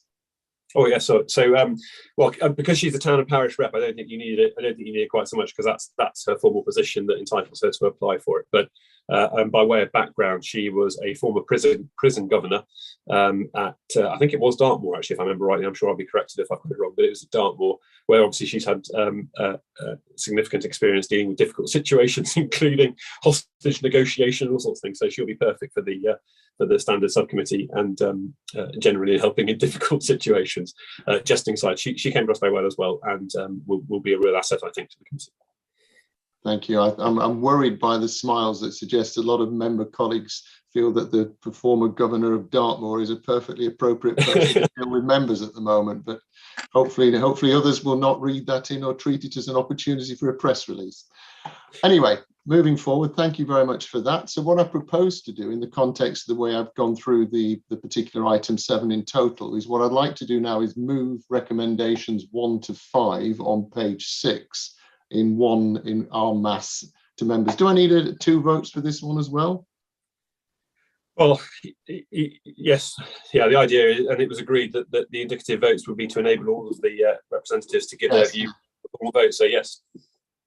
Okay, well, including all representatives, please, present, could we have an indicative view in favour of recommendations on page 6, items 1 to 5 taken in one lot, please? Green tick for yes, red cross for any dissenters.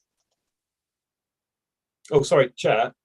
Before you do that, you haven't yet had the discussion about whether or not you want to have the voluntary code, whether you want to explore the voluntary code between the groups. So in recommendation 2, whether there is a wish to explore further the suggestion of a voluntary code, you need to decide whether there is a wish to explore a voluntary code or not.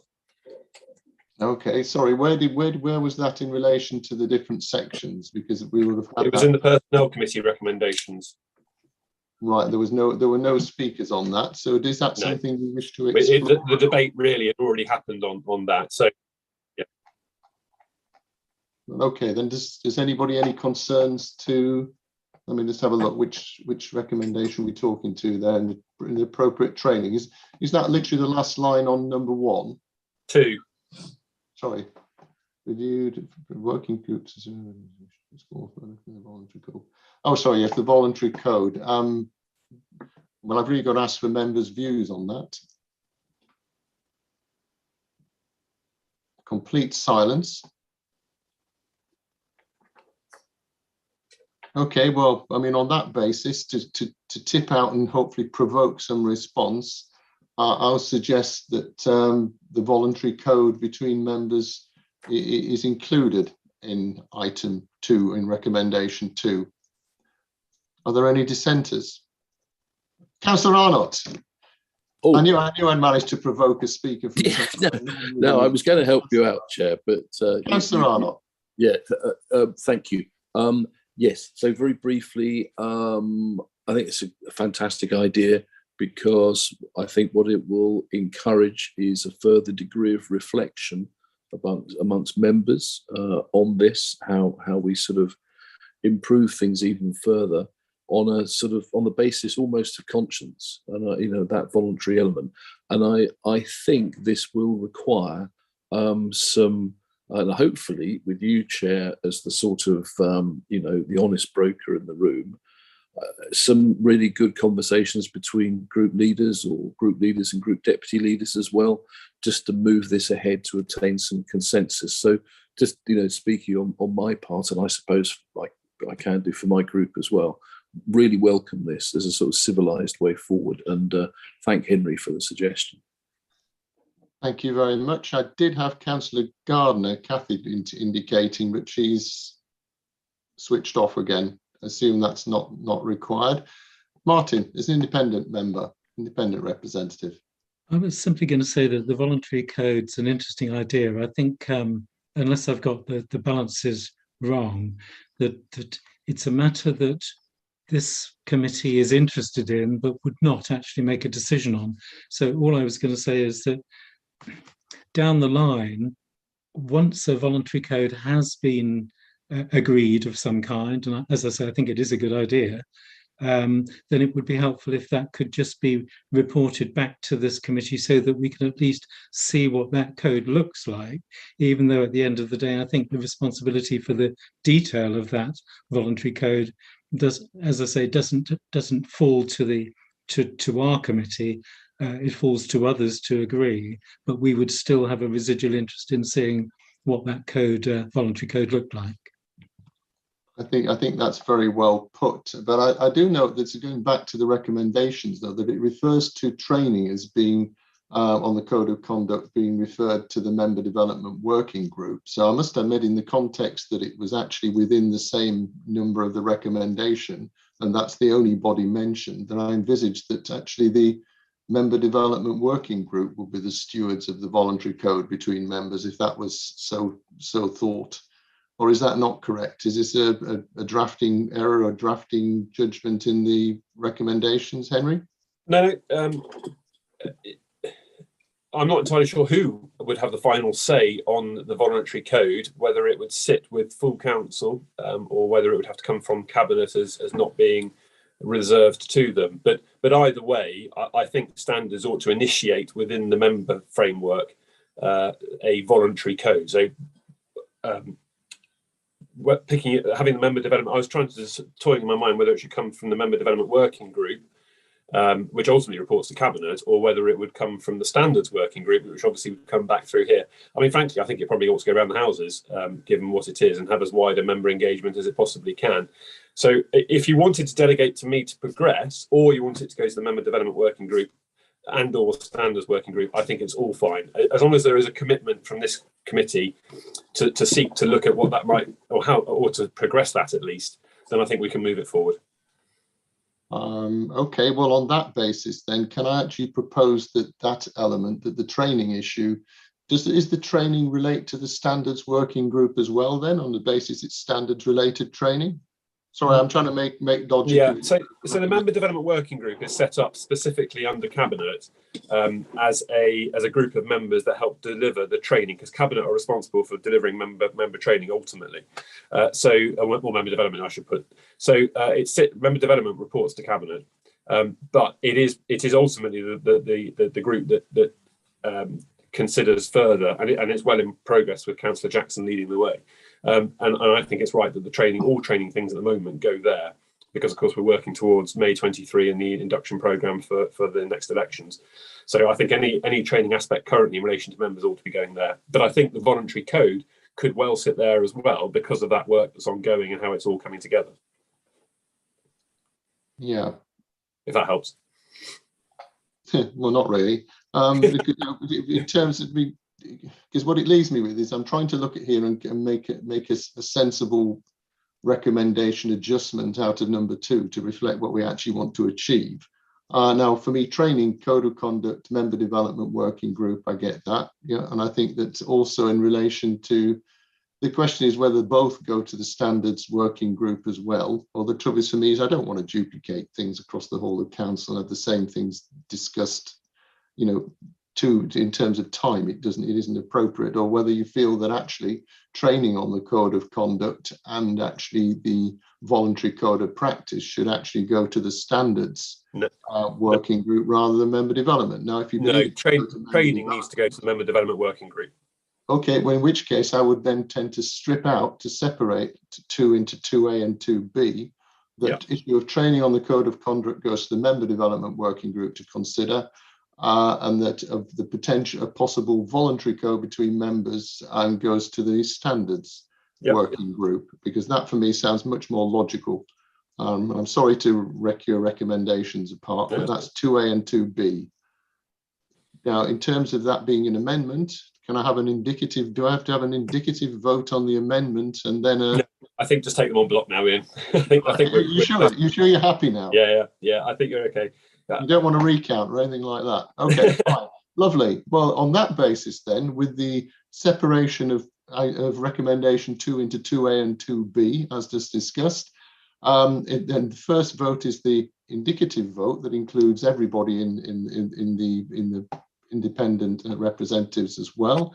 All those in favour, please indicate with a green tick. Any against with a red cross.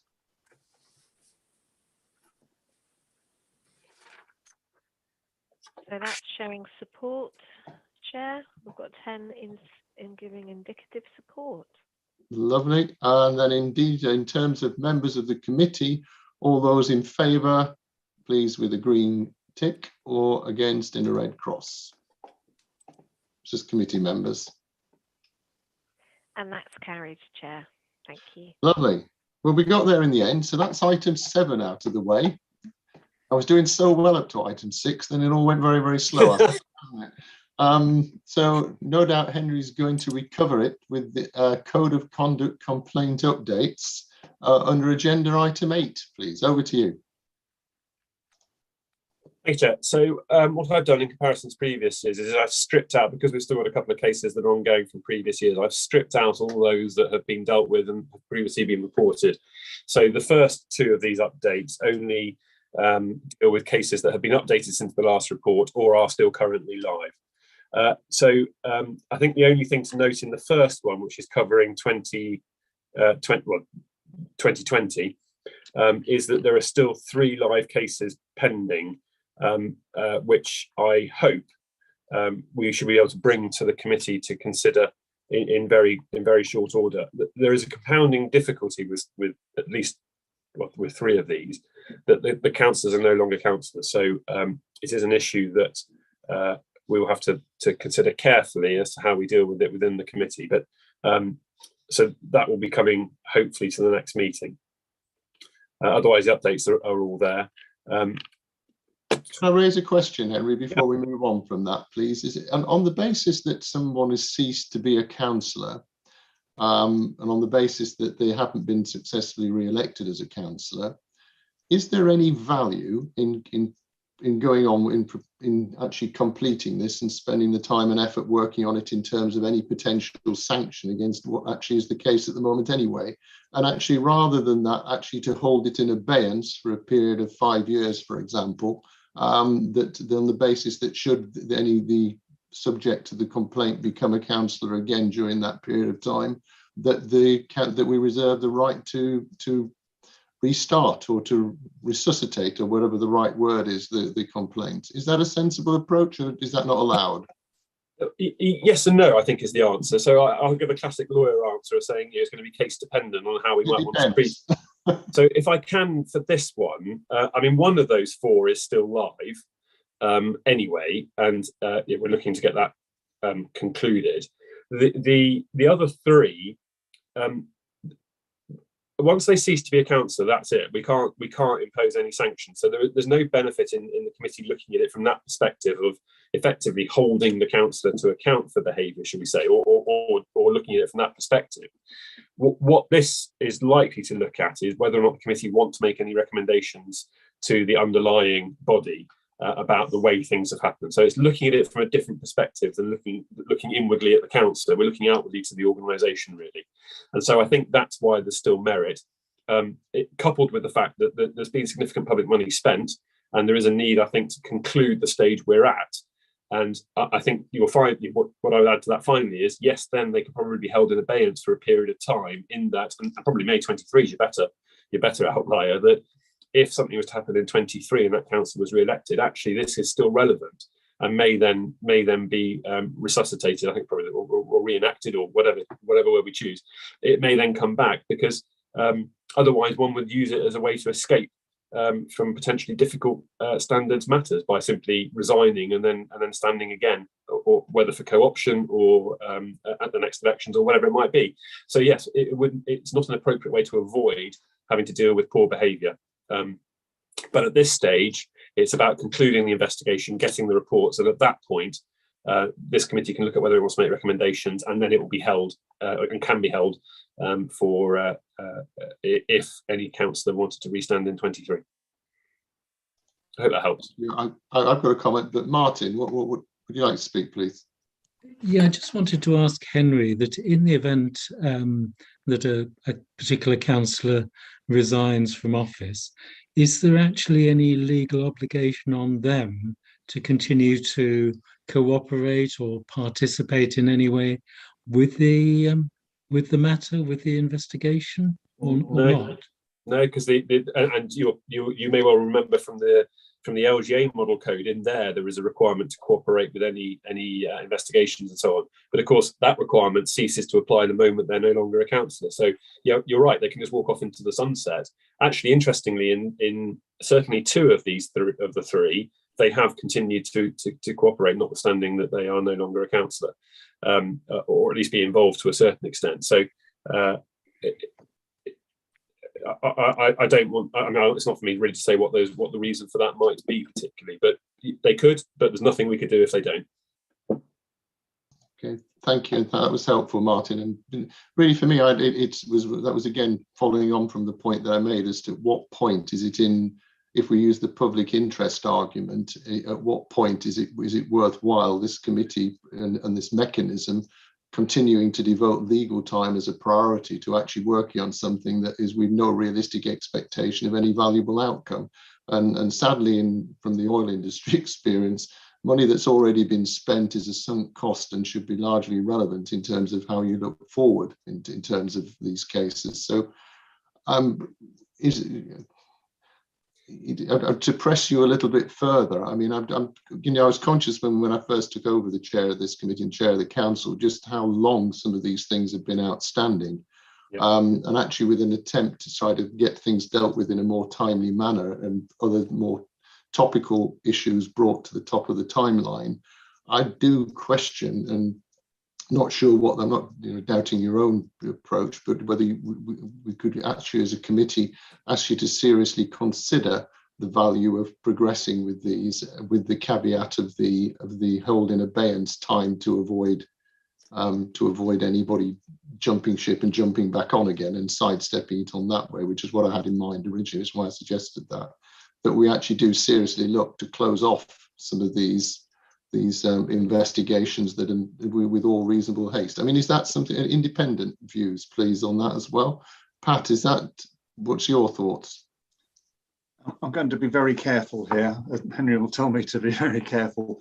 I think the issue for me is there can be patterns of behaviour and organisational tensions that merit each case being looked at in the round as well as on the specifics. So I'd say you've got to carry on, because if you look at the overall standard and application of the rules, if you like, across the area, it's important that lessons are learned. Okay, I'm not seeing. Oh, Robert. Oh, sorry. I would concur with that. Thank you. Can I just add, and of course you've also got to bear in mind the complainant. So although they might not be a councillor, so take these four, the stages they're at is they've gone through investigation, and just picking up on the timeliness here, they are a particularly intricate and complicated set of circumstances spanning a period of time across an organisation involving numerous councillors. So trying to bring that all together into some sort of meaningful. No, that's not fair. I don't mean meaningful. That's not. Well, it's meaningful in the sense of being able to deal with it individual councillor-wise, engaging through the process, getting the feedback, and interviewing and all the rest of it. When it's been compounded by some other set of circumstances as well, which I can't go into now, but it's been delayed as a consequence of other things that have been ongoing. It has just been a particularly complicated set of facts, particular cases to work through. But they are at the stage where they've gone through, the reports have been written, they've gone out to the councillors, or former councillors, stroke councillor, for comment. Those comments have been received.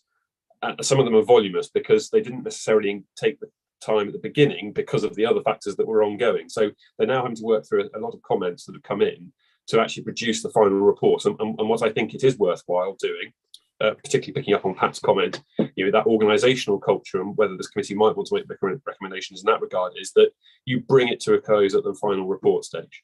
And at that point, they're then held in abeyance. But the amount of money that has gone in to getting to this stage, I think it's right that those are concluded. And then we can hold them, but we can also look at whether or not we want to make recommendations on an organisational point of view to the relevant body. Okay, thank you, Henry. Bob. Chair, my view is that you need to finish it. I know it's laborious and I know it's a bit tedious, but in the ones I've heard, there are often wider cultural issues than just those relevant to the subject member, which need to be considered. So you've started and you need to finish, would be my view. Okay, it sounds a little bit like Mastermind there, doesn't it? But on that basis, I shall duck out. No, but I think it's a point that I wanted to log with Henry, though, that in terms of value and priorities, we do have to review these sort of cases when members are not likely to be the subject of any meaningful sanction in any event. And in fairness, from a cost point of view, anything we've spent is a sunk cost anyway. We can't recover it. But equally well, I accept that the wider interest argument applies. So noted, Bob. Thank you. You want to come back? Yeah. You've now got the subcommittee, of course, which will head off some of those things and hopefully resolve them before they even get to the next stage. Thank you for that. Another good observation. Thank you, Bob. Can I just add, it might be worth just bear in mind that the new procedure has now got stated timelines for the various stages in it, with a view to trying to expedite some of this stuff. It's a difficult balance, and particularly when you're dealing on a quasi-judicial type basis with some of the stuff, to ensure that the fair hearing and due process is properly followed. You're allowing people to give subject members and complainants the opportunity to have their say. It's quite a difficult process to manage to make sure that happens in a timely manner, but certainly the new timelines will make it a quicker process overall. Bear in mind there are initial steps now that have been introduced that weren't there before, but overall it should be a quicker process, generally speaking. And also there is a question of whether one takes a more robust process, a more robust position of saying, look, you've had your opportunity to comment, you've been given 3 weeks, and that's it. We're just going to move on. And that then has to be balanced against that right to a fair hearing type of argument. So I'm working hard to make sure they don't hang out, but those 4 from 20 are just particularly complex set of circumstances. Okay, thank you very much. Having flogged the horse, I shall now retreat. I don't have anything here other than a recommendation. I suppose I can take it from the chair. A recommendation from the chair to note the content of the Code of Conduct complaint updates. Indicative vote first, is it again, Henry? Well, if you, I don't think you need to for that. If nobody's got any comments, they are just for noting, so I don't think you need to for this one. Okay, well, from members' point of view, member of the committees to note, please. Green tick, yes. Red cross, I don't quite how you don't note, but there we go. I think just out of sheer belligerence, I think is the only motive I can think of. That looks to be. Thank you very much. That's excellent. Moving on now to agenda item 9, a dispensation request from Councillor Miller. Henry, over to you. Yes, and firstly, my apologies that in the recommendation it initially said Councillor Hayward. That's because I'd used the same template to write the report. So my apologies for that. And thank you to Debbie for sorting it out whilst I was on leave. So this is a request by Councillor Paul Miller to be given a dispensation that would allow him to be involved potentially in discussion and or voting in matters in which he has a disclosable pecuniary interest. It's detailed in the report, but that relates to Exmouth Community College, where he is a casual exam invigilator. The report details the grounds upon which the council can grant a dispensation. And as I've explained, having considered what Councillor Miller has put forward, that only C and E would be applicable here. But if the committee are so minded to grant a dispensation, then you need to be mindful of what effectively you're covering. So is it participation and or voting? It would be odd to vote but not be able to participate. So I think if you allow participation, you just need to consider whether you're also going to allow voting, and then how long you want to grant it for. There's only been, well, certainly during my time as monitoring officer, I think there's only been one other request for a dispensation, although I know that one had been granted prior to that for somebody who was involved in flooding matters. He was the flooding champion, and his property was liable to flooding, but they have not been granted routinely, and that's pretty much all I've got to say, Chair. But I think Councillor Miller is here and may well wish to put his case forward, but happy to help further down the road. Thank you very much. I think it'd be helpful first if Councillor Miller wanted to, very briefly, to use the 3-minute rule. If you want to lead off in round 1 and just let us know, it would, expand on the reasons why you want this to come forward, Councillor Miller. Thank you. Yeah, thank you, Chair. So just to fill in some of the blanks in the in this report, my remuneration is £10.01 an hour. The maximum income for a year I've calculated to be £2,000 for the year, and I truly don't see this role as a conflict of interest, which I think is a conscience issue, and I don't feel inhibited by the role from taking an independent view. For example, should there be a planning application for the school, I don't feel the casual role creates any hold over me in terms of my my free view. And when we look at 3C, considers that granting the dispensation is in the interests of persons living in the authority's area. I am, of the 3 ward members of Holston Ward, I am the only district councillor who actually attended the school. So I feel like I would like to be part of future discussions about the future of the school, and through that, I don't see how the interests of the school can in any way, unlike say a private company, conflict with the interests of the wider community. So it is a very specific request. It is obviously open to this committee, and I would just like to state that whatever is decided, I will comply fully with whatever ruling the committee comes up with, and respect that. I just felt I wanted to put it out there for this committee and for the view of the independent representatives. Thank you. Thank you very much. I've got Councillor Ryland, sorry, Eleanor. Thank you, Chair. So probably through you to Councillor Miller, I suspect. Do we know whether there are any ongoing things that Councillor Miller may be called on to take a casting vote, or is there any kind of vote in the next few months? Are there any planning applications in, for example? And secondly, I presume that the job that we're talking about is just for the coming exam season at the moment, so potentially start just next term. So is there already existing conflict of interest, I suppose, is what I'm asking, but also how long is this job expected to be lasting? Thank you. I have no objection to Councillor Miller answering if he wishes to. Yeah, thank you, Chair. I've held the role since December, and yes, exam period is starting soon. I have no plans on how long I'll take the role. It's simply, as I explain in my proposal, it simply works rather well alongside council duties. It's very difficult as a councillor to hold a full-time job alongside being a councillor because of the unpredictable nature of meetings. I think that's stated quite clearly. There aren't actually, I think there aren't any planning applications that I would vote on because I'm not on the planning committee. I think, as I refer to in the report, it's more situations, for example, where there could be a SIL or section 106, a discussion related to that application which relates to the school. And from my point of view, I think it would be a shame from my point of view not to be able to participate in that debate, being an alumni of the school. But as I say, look, I mean, this is for the committee to decide, and I'll accept whatever they do decide. Thank you. Thank you very much. I've got Councillor Twist. Phil. Thank you very much, Ian. Looking at the report as written, I think we're rapidly heading into making a mountain out of a molehill territory here.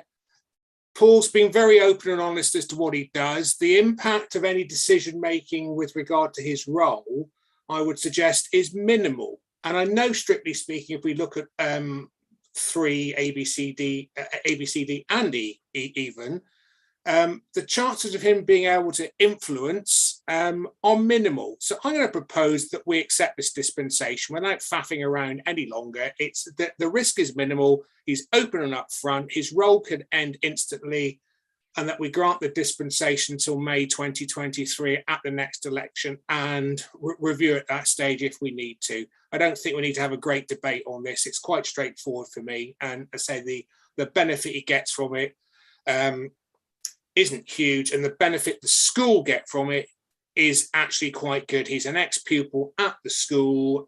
He understands the way the place ticks. It's not, as I understand it, within the local authority. It's I was going to say federation. What's it called? What's the word? Come on, my brain's gone this morning. Academy. Thank you. Academy. So on that basis, I propose we accept this dispensation and just move on. Thank you. Okay. Thank you very much. I'd firstly ask for a seconder for that. I'm happy to second. So was that you, Eleanor? Indeed it was. Thank you very much. Sorry, it jumped around too quickly. What I'm going to do though first is then I've got 2 speakers indicating. Councillor Gardner, Kathy. Thank you. I'm interested to hear Councillor Twiss's support for Councillor Miller. This contrasts with a previous meeting that some of us were involved with. relating to dispensation applications. My view is that, as Henry said, it's rare to grant dispensations.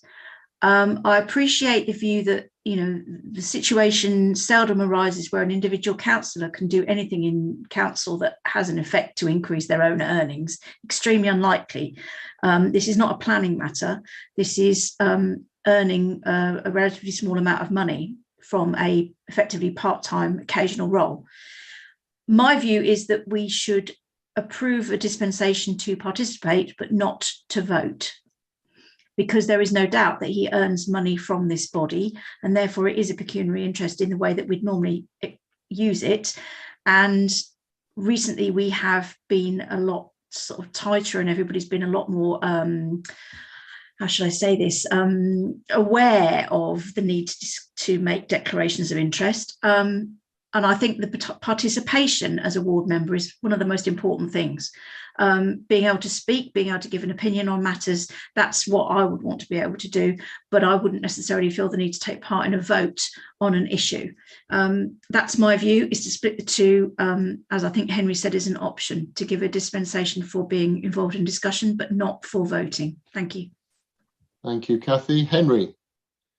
Yes, I was just going to check with Councillor Twist. So presumably from what you said, that's ground C that you would advocate it being granted on, I think. And yes, the second question was, are you advocating it for participation and voting, or just participation? I'm happy to go along with what we've just heard and go for participation, because that's the important bit of it, quite frankly, Henry, is participating. And I think anyway, even if we did allow him to vote, he'd have the good sense not to. So my view is that we should formalise it and say participate but not vote. I'm quite happy to go along with that with my proposal. Thank you. That's very helpful. Thank you very much. Martin.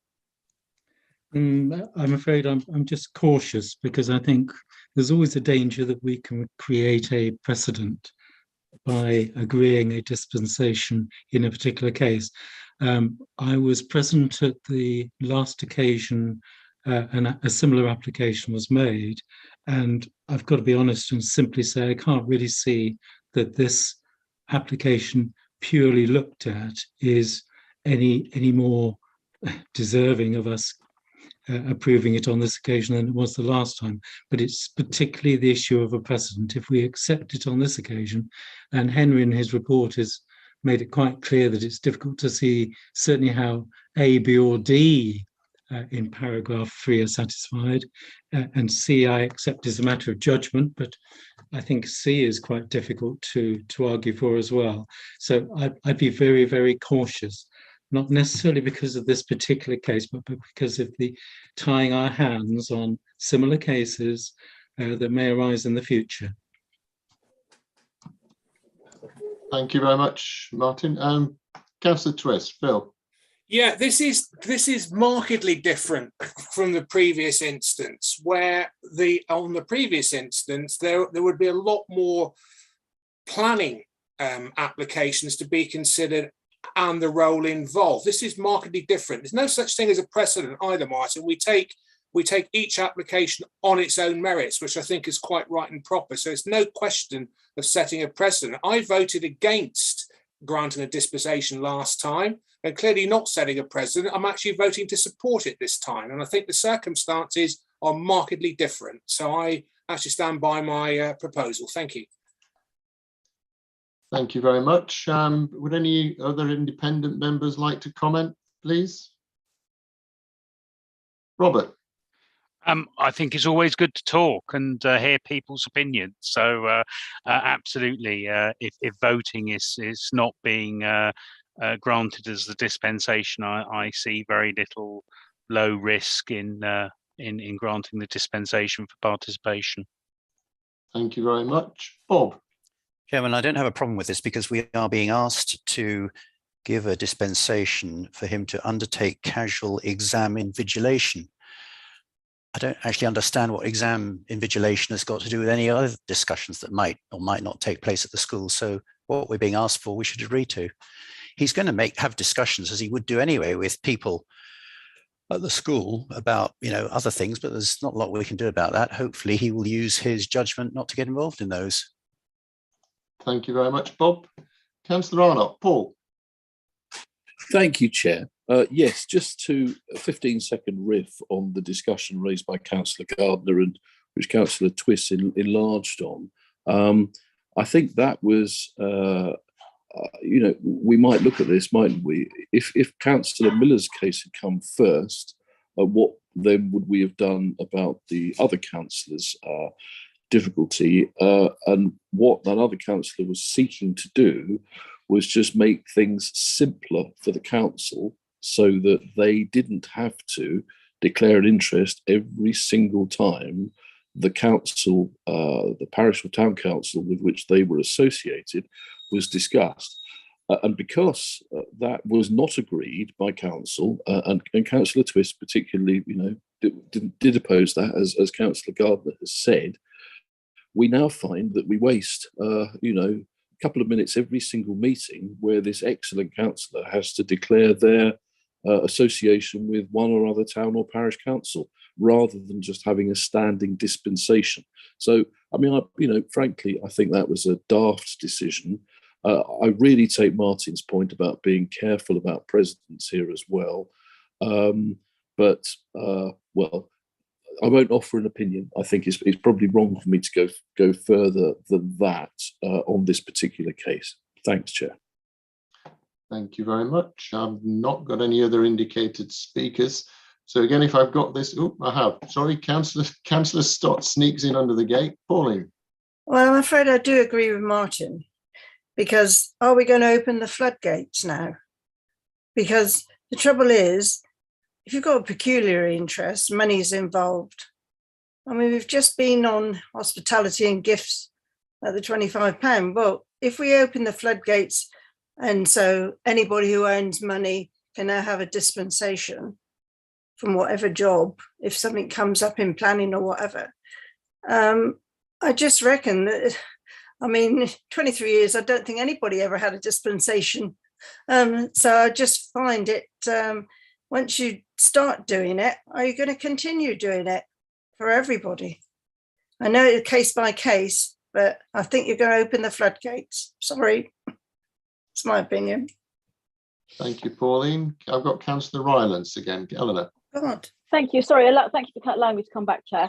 I just wanted to say that according to my reading of this, Councillor Miller is not asking not to make his rightful pecuniary interest declarations at the start of every meeting. He's asking for permission to actually take part in the discussions regarding anything that may come up about Exmouth Community College, on the basis that he went there, and that what he's asking us to consider is the fact he has sporadic employment from Exmouth Community College shouldn't disbar him from taking part in discussions about the school that may come up.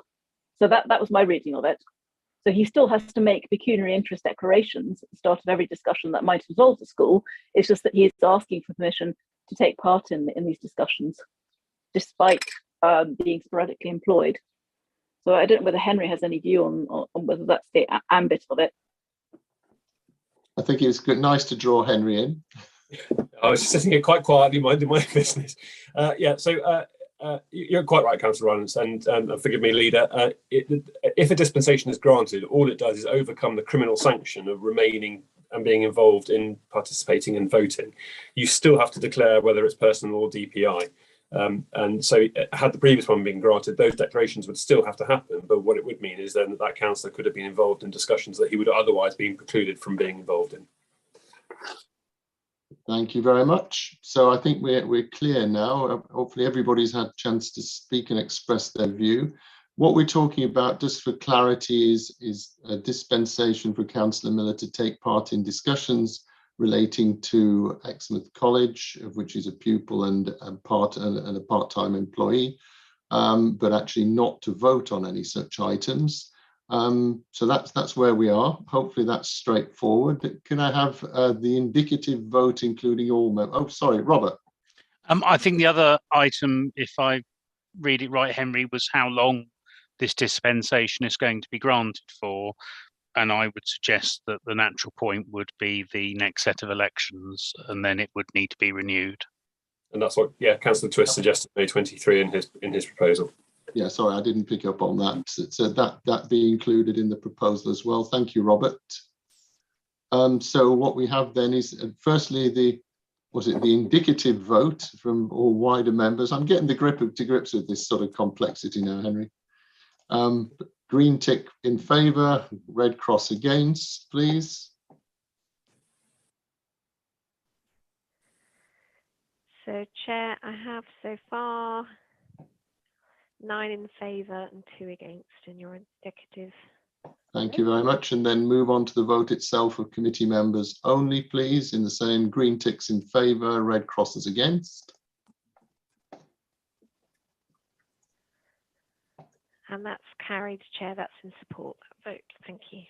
Thank you very much. Excellent. Well, we've got there. Despite Openreach's efforts to keep me cut off, we've got through to the end. This brings our meeting to a close, and I'd like to thank everybody, including any members of the public watching online, for taking part and bearing with us. However, can I remind all those present that the supporting officer will confirm when the meeting is no longer being recorded and going live. But until then, your comments, our comments, will be live to the public. Thank you very much, everybody.